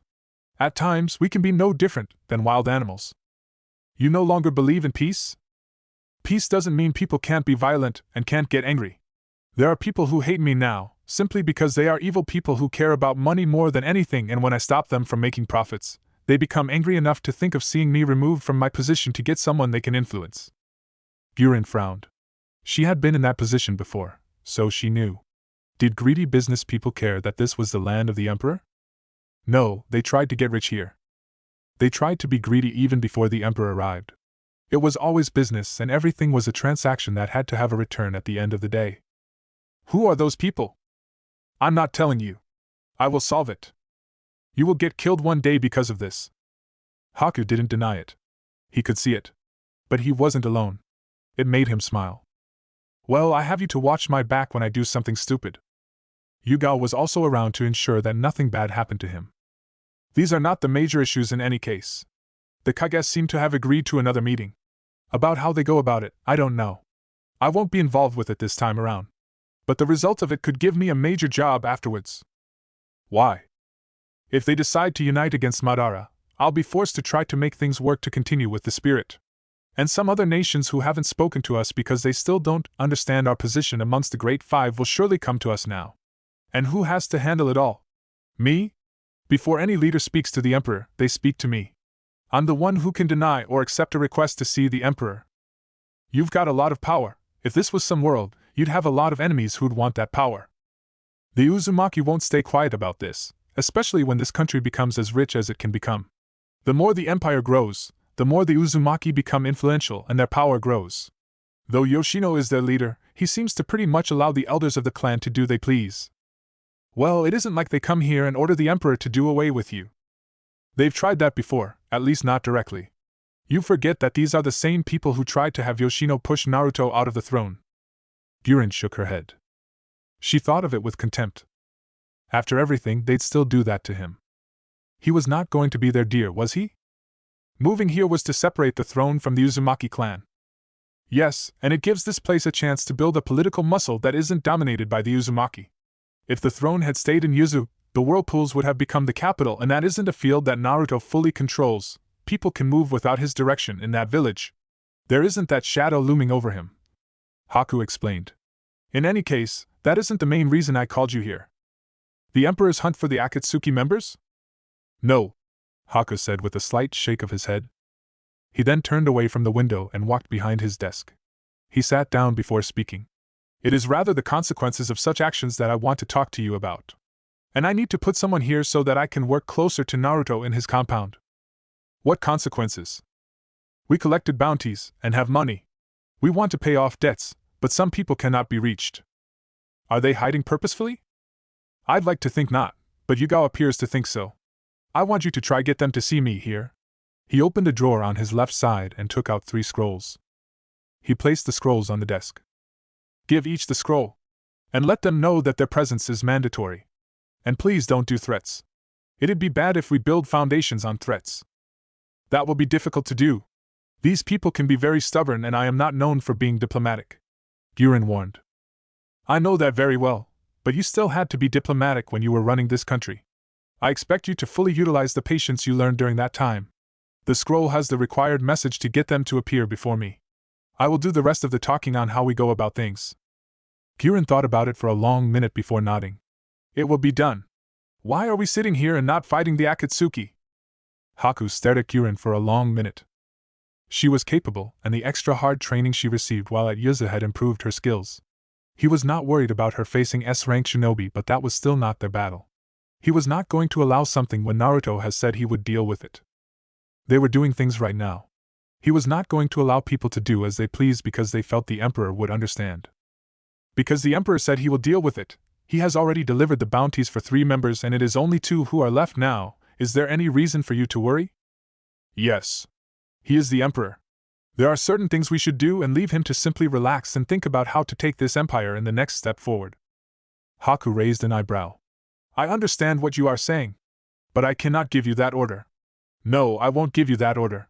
You are to remain in this country for its protection. You'll only leave if I say so or Naruto tells you otherwise. Jiren gritted her teeth in frustration. Are you serious? You have known me long enough to know when I am joking and being serious. If you wanted to do this, you could have raised the issue with him when he said he was going to do it.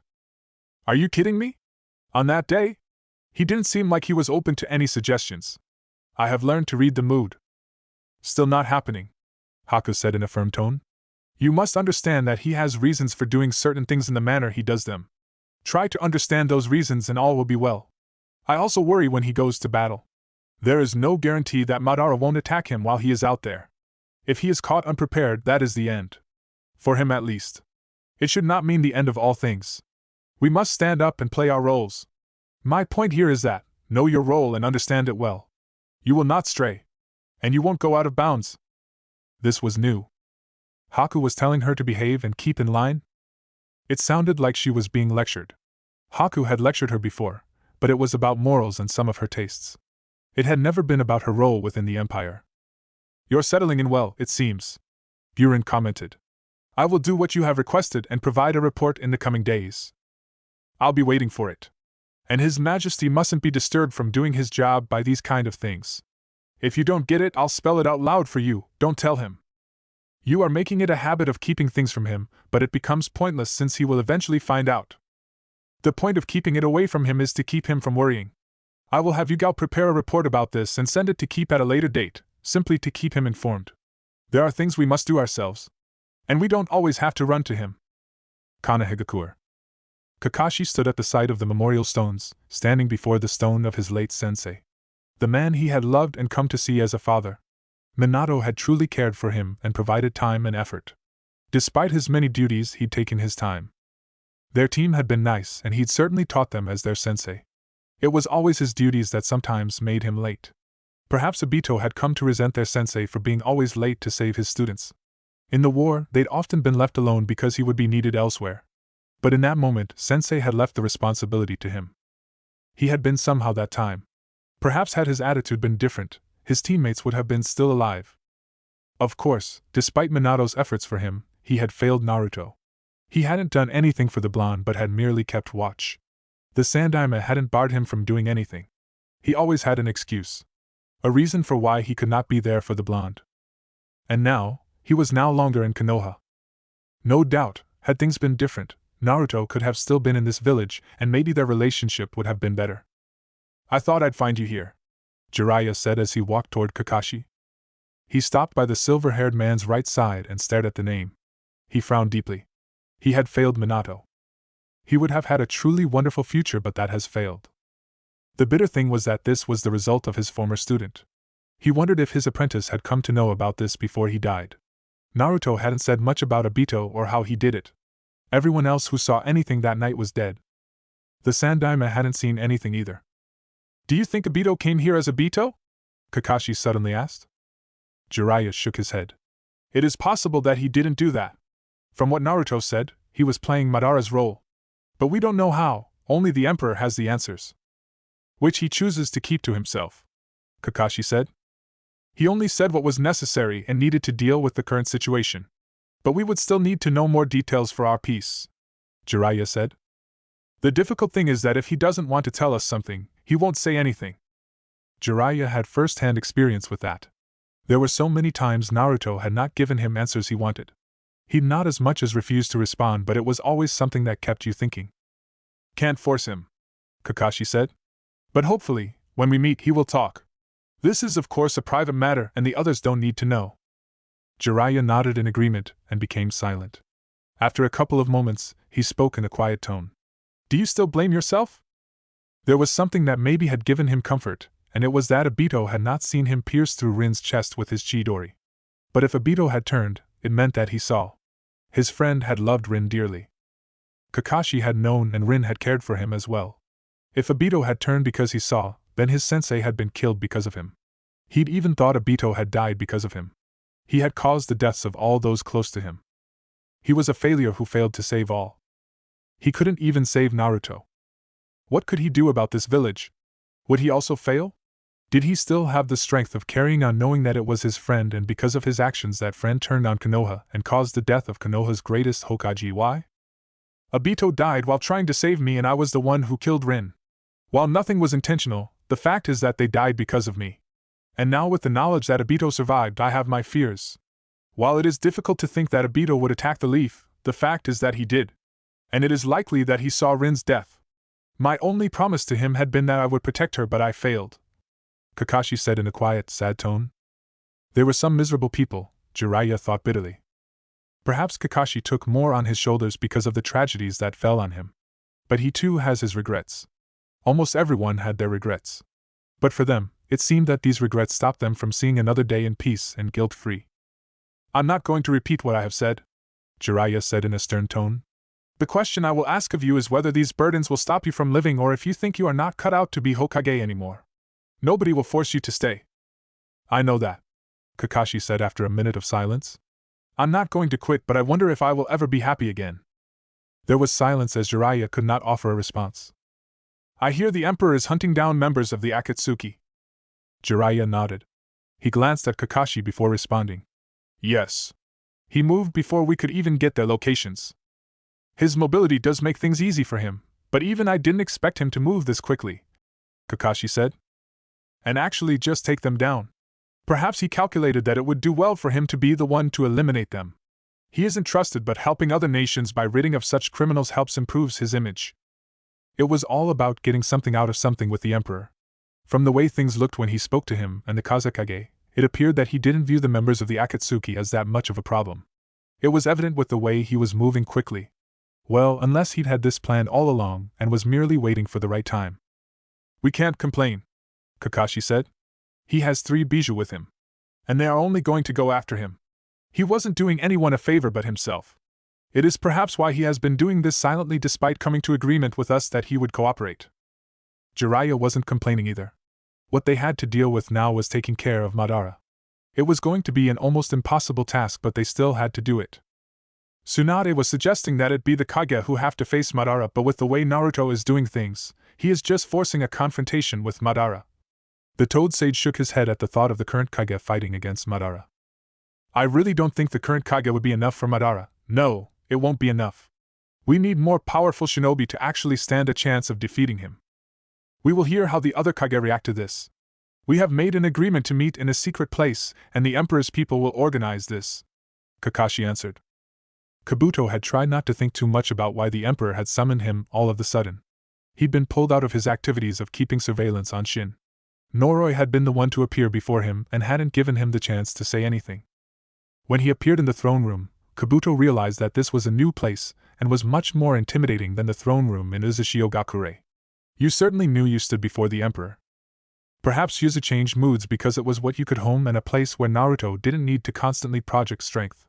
In here, a moment of weakness and other people would strike. It would not be a surprise if some daimyo were planning something against the Emperor due to his growing influence. I want you to do something for me, Kabuto, Naruto said in a hardened tone. I am at your service.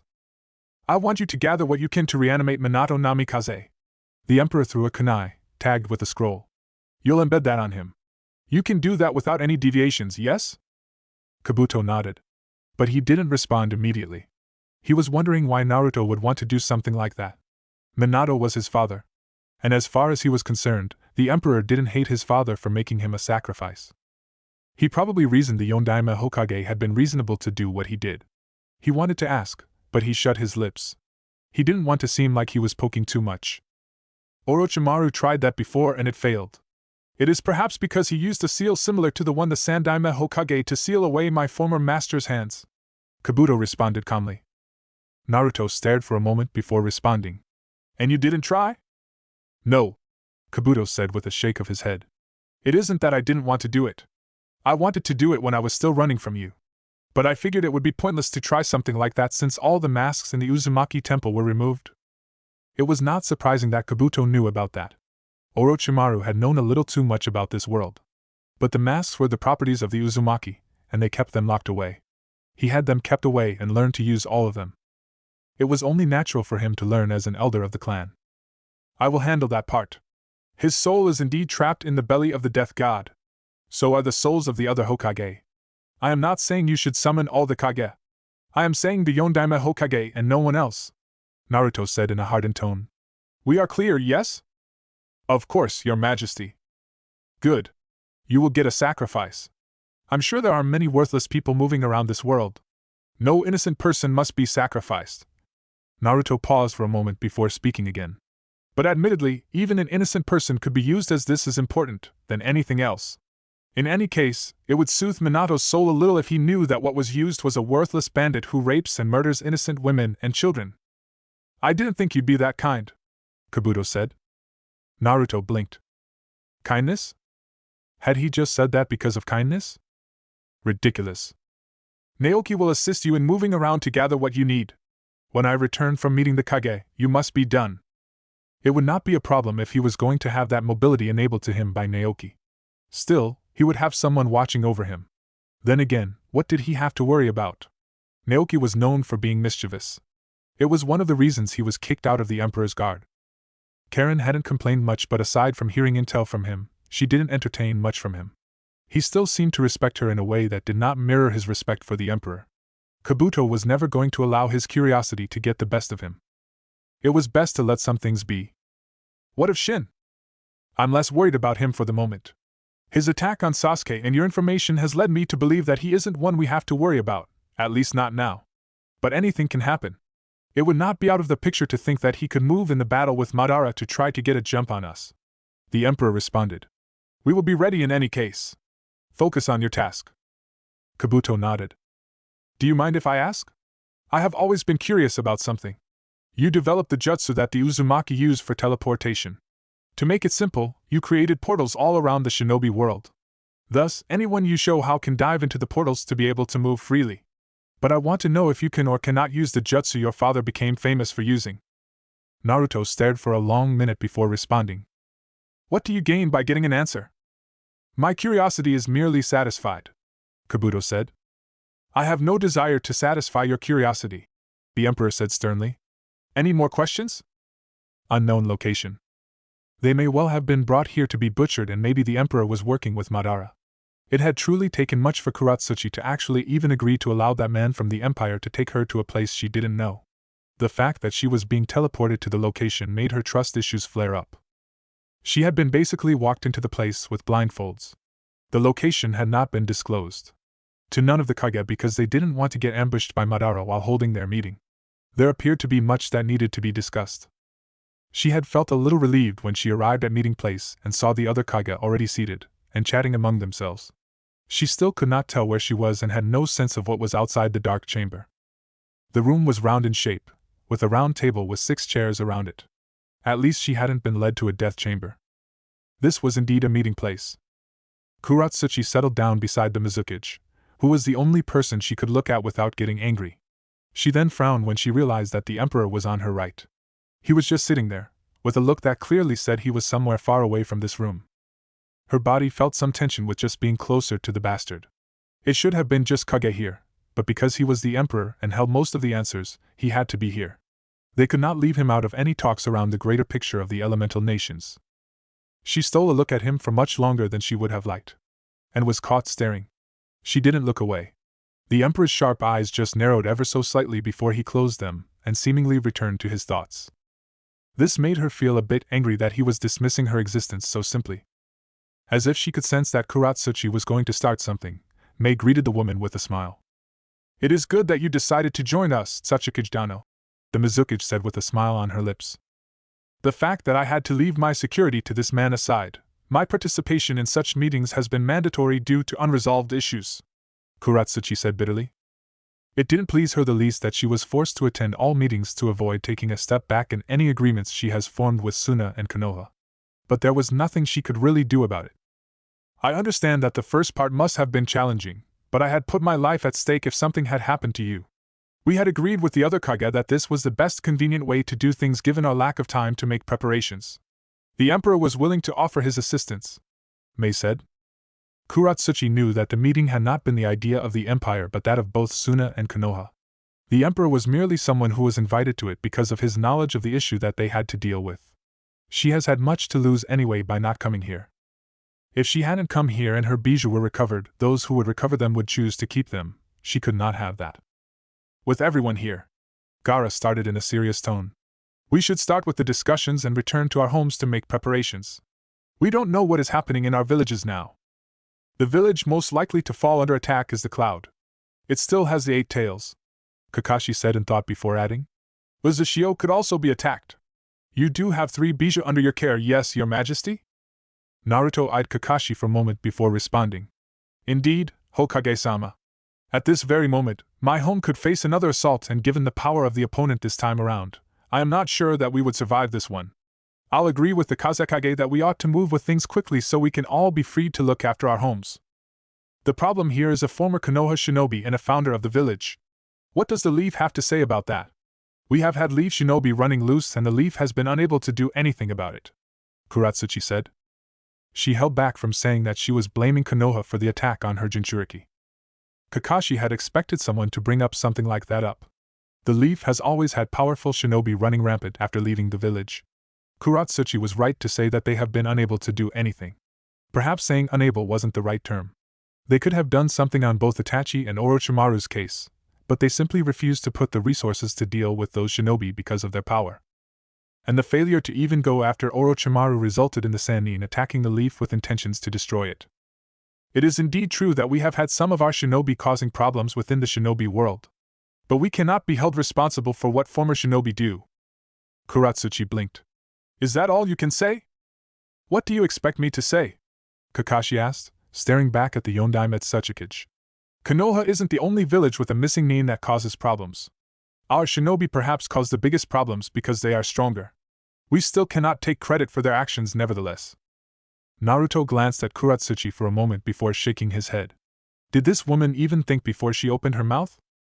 Maybe Madara was the bigger picture here, but pointing fingers only opened door for fingers to be pointed back at her. It was stupid of her to bring up something like that. He didn't think that she only brought it up on purpose so that she doesn't get blamed for what happened to Gaara. No, she was not that cunning. You'll probably say I have something against you, but I must remind you that your former shinobi, Deidara, took part in the mission that saw the Kazekage being taken by the Akatsuki. If Konoha has to say something about its former shinobi, you should also have something to say about that particular event, no? Kurotsuchi glared at Naruto. She knew about that. But she didn't want to hear it from this person. What would be the fuss about it anyway? She lost 2 Jinchuriki and the Kazekage had only lost 1, and he was still alive. But I am not interested in fake apologies or pointing fingers because it does not solve anything, nor is it the reason we have gathered in this place. I did not leave my home to play childish games, you should consider that, Tsuchikage. Naruto added. He held back from telling her to grow up and stop being a child. It was not because he didn't want to offend her but because it would only take things further away from the agenda. I must agree with the Emperor.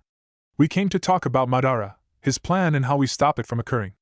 I think we can all agree that his kind of plan is something that threatens the lives and security of our homes. Darui said, trying hard not to look at Kurotsuchi as he spoke. But to get to that, we need more information than we already have, Mei said, looking at Naruto. She wasn't happy that she hadn't been able to see him before this broke out. And he had also withheld this information from her. You are going to share the information with us, yes? If I was going to deny that request, I would not have bothered coming here. My throne offers me much more comfort than this chair, Naruto said. You could have selected a better chair, your people chose this place, Kakashi said. He said it as a joke. Naruto just glanced at the Hokage and did not respond. You already know that Madara plans to use a genjutsu to enslave everyone in this world, which cannot be broken. What I did not explain to you was the why. Why would he plan to do something like that? Madara grew up in the warring times. The Uchiha and the Senju were always fighting non-stop. Madara grew disillusioned with this world over the years, even after forming Konoha with Hashirama. What he sought to create was a peaceful world without wars, the perfect world where every childish dream can come true. His answer came in the form of infinite Tsukiyomi. Since he deemed that the shinobi world cannot change, he thought that if people were trapped within this genjutsu, there would be no more wars. Having looked at it, it is possible to have your dreams come true. But that fact remains that this is still just a genjutsu, a dream. And the dangers before this are that humans could be potentially wiped out in due time. What do you mean by that? Mei asked with a small frown. People must eat, drink and move to stay active. Our bodies are not eternal and will eventually give out. For civilization to continue, women give birth. If all people are trapped in the genjutsu, there won't be reproduction, and nothing will be sustaining our bodies. We will eventually wither and die away. There was silence as the Kage absorbed the information. Naruto was glad that they were thinking deeply about this. He didn't want the Kage asking questions he didn't want to answer. It was best that he was allowed and given the space to dictate what they talked about by speaking first before they questioned him.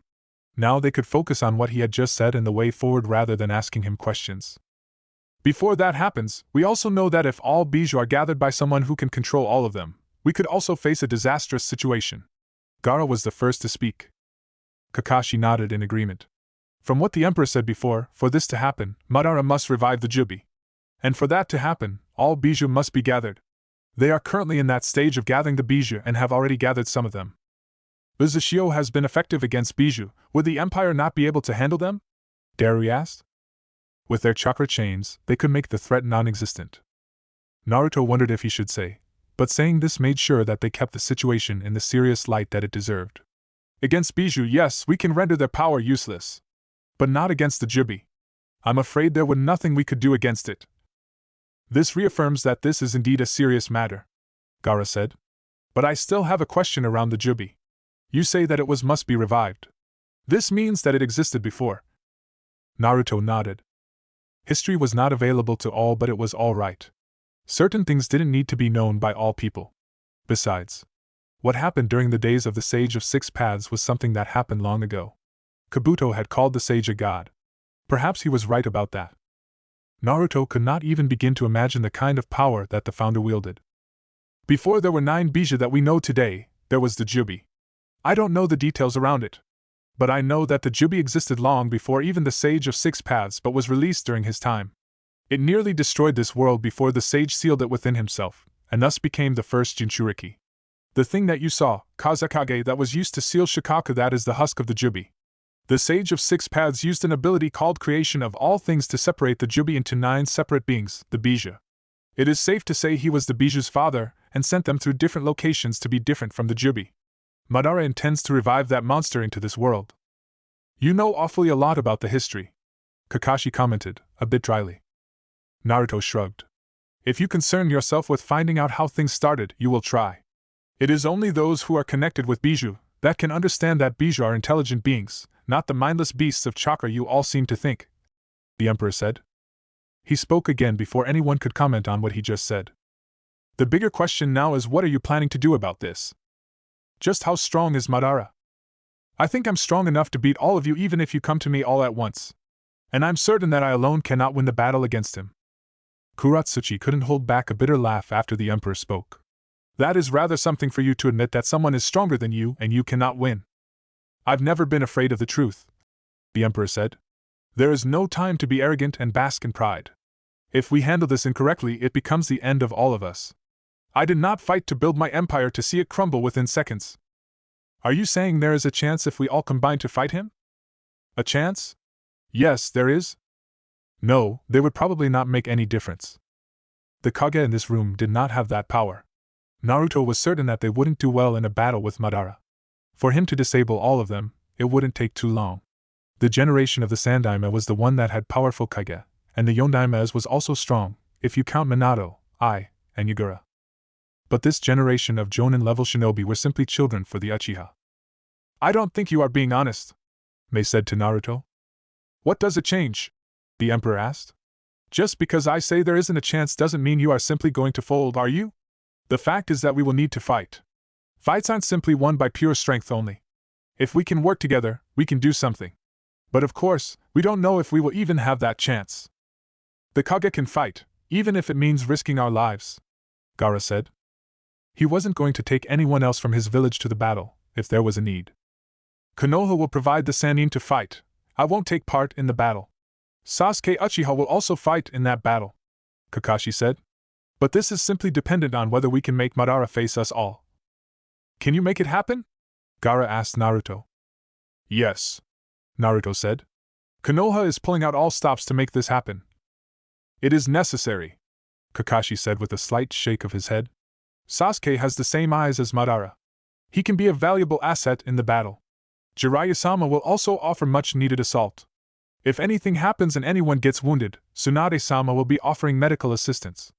That means she won't engage head-on, unless necessary. Her fighting style is taijutsu, and the Emperor is rumored to have enough physical strength to lift a Biju with just one hand. So, there won't be a need for her in the battle.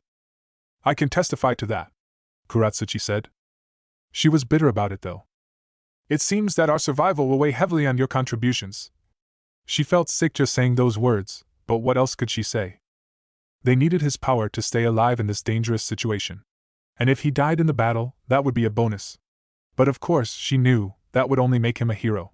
But she could live with it knowing he is dead. Naruto looked at Kurotsuchi with amusement. Was it necessary to even hide her contempt? It was not like he was going to say anything to her about it. He was not that overly concerned with such small matters. Aside from entering the battle yourself, is your Rinnegan user, the leader of Omegakure, going to enter the battlefield? He is just as destructive as you are. We saw that during the war, Darui said, staring at the Emperor. Naruto considered his options before offering a response. I have 2 other Bija that I must protect, and while fighting Madara, I cannot protect them. Someone needs to protect the Sound, and Uzushio, Nagato will be protecting these nations to ensure that while we are battling, no one moves to take the bijou. Naruto was conscious to the fact that if he said something else, like Nagato was dead or that he no longer had the Rinnegan, it would open the door for questions. He wasn't planning on going there. Madara's body he would keep as a trophy. If Konoha demanded it, they could have the rest of his body, but he would take the head. The Rinnegan would be taken to his possession. Or he could just say he incinerated it to avoid giving them the corpse. That is, of course, if they managed to win.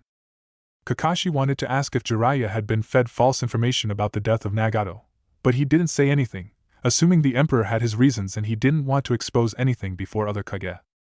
"Tell me you have found the two tails," Madara said to Zetsu. "You still have not found the location of the Sanbai as of yet." It was frustrating that he could not get the answers he wanted. The Emperor had made watertight defenses that made it impossible for him to locate anything, and some things he kept for himself. "She has moved out of Uzushio, and the only person who knows her location and that of the Sanbai is the Emperor," Zetsu replied. "We should move against him.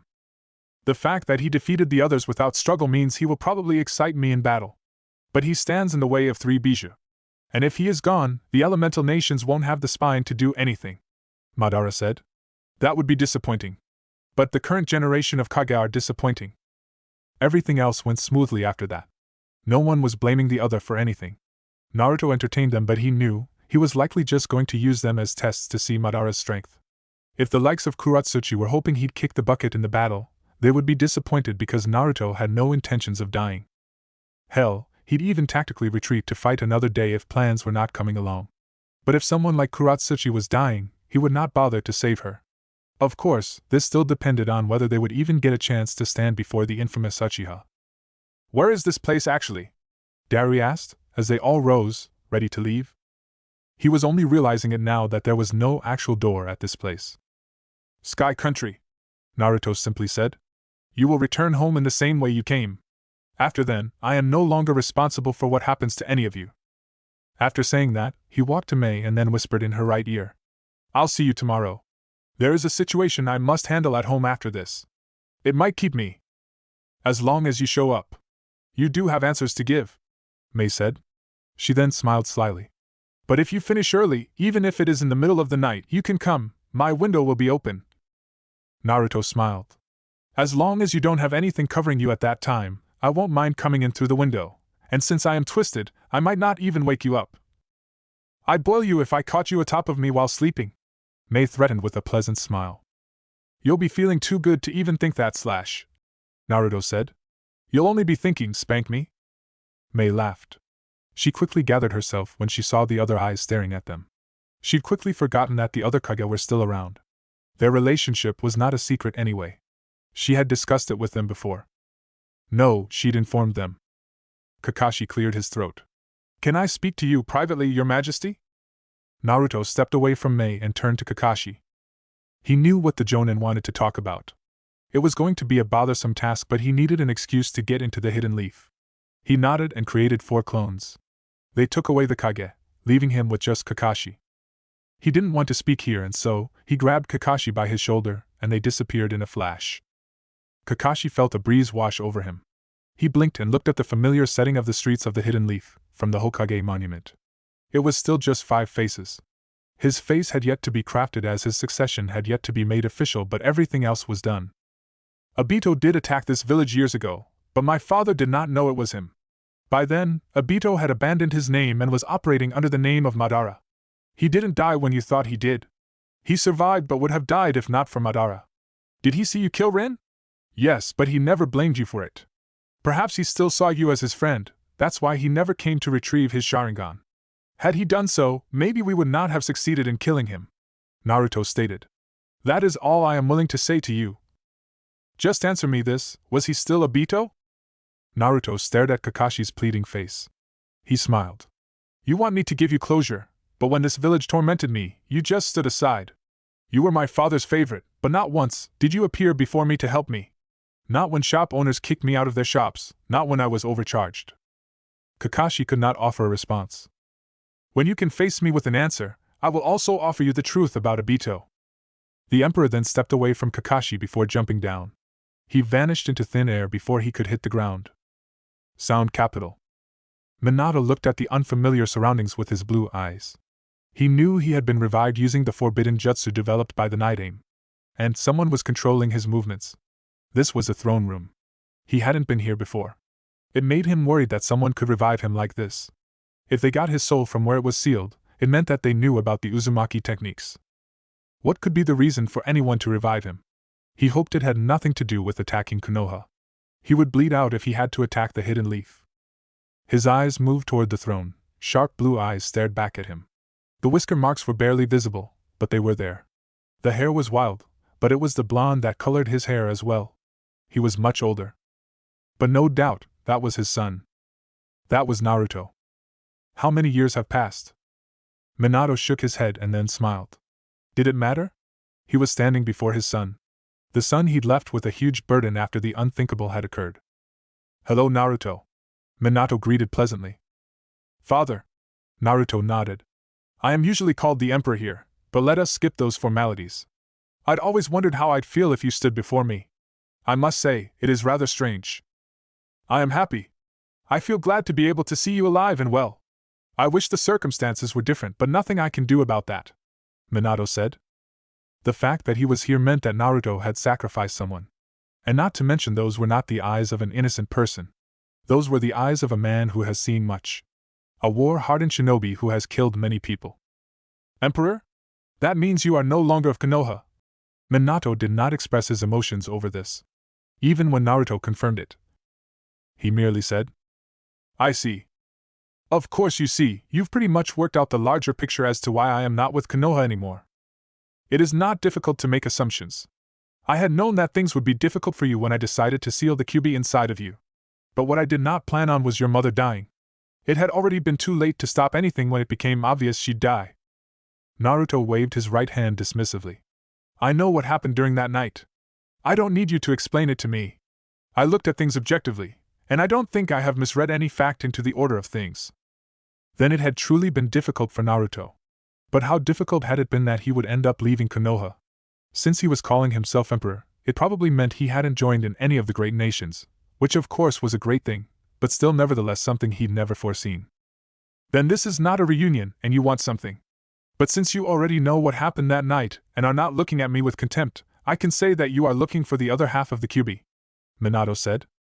And that worried him a little.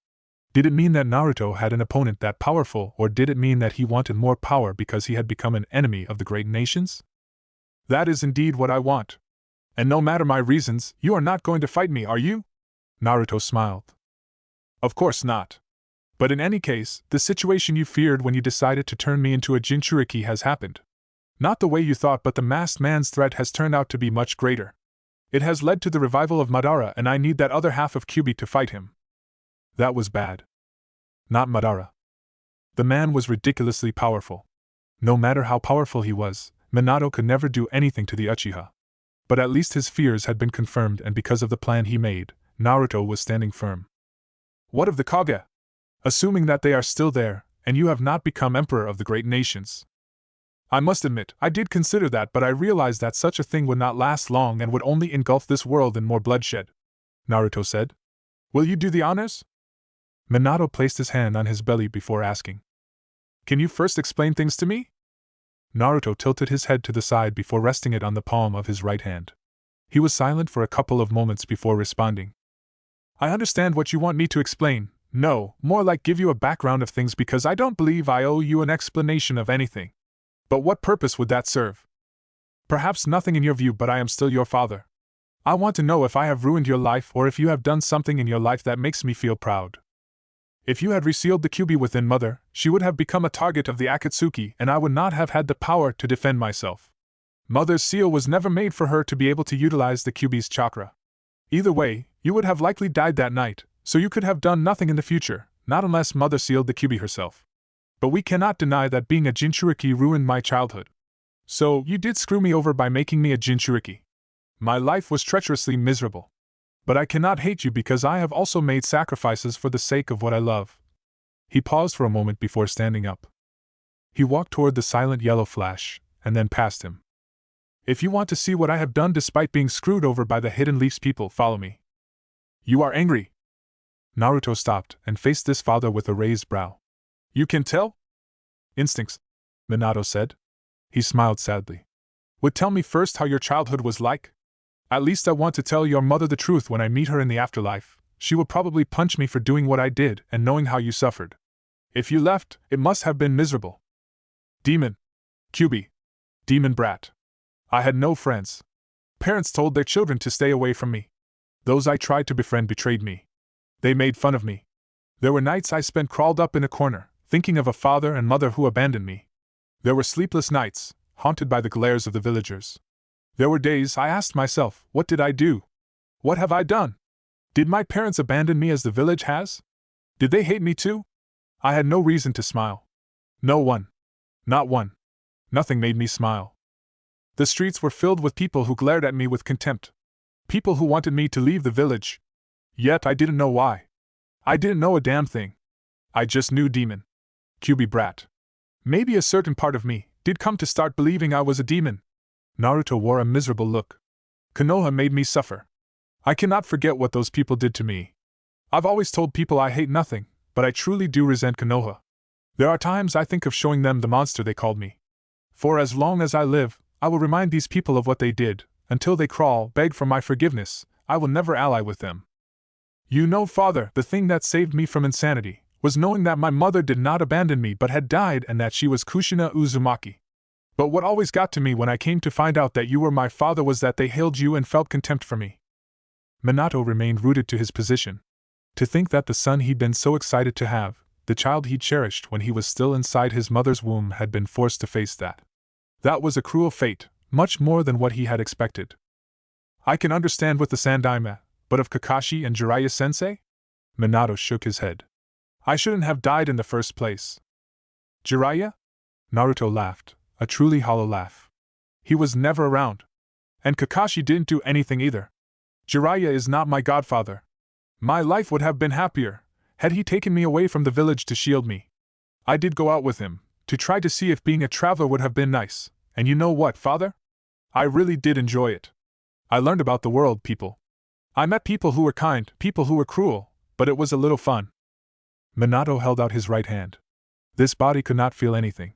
But he just wanted to hug his son.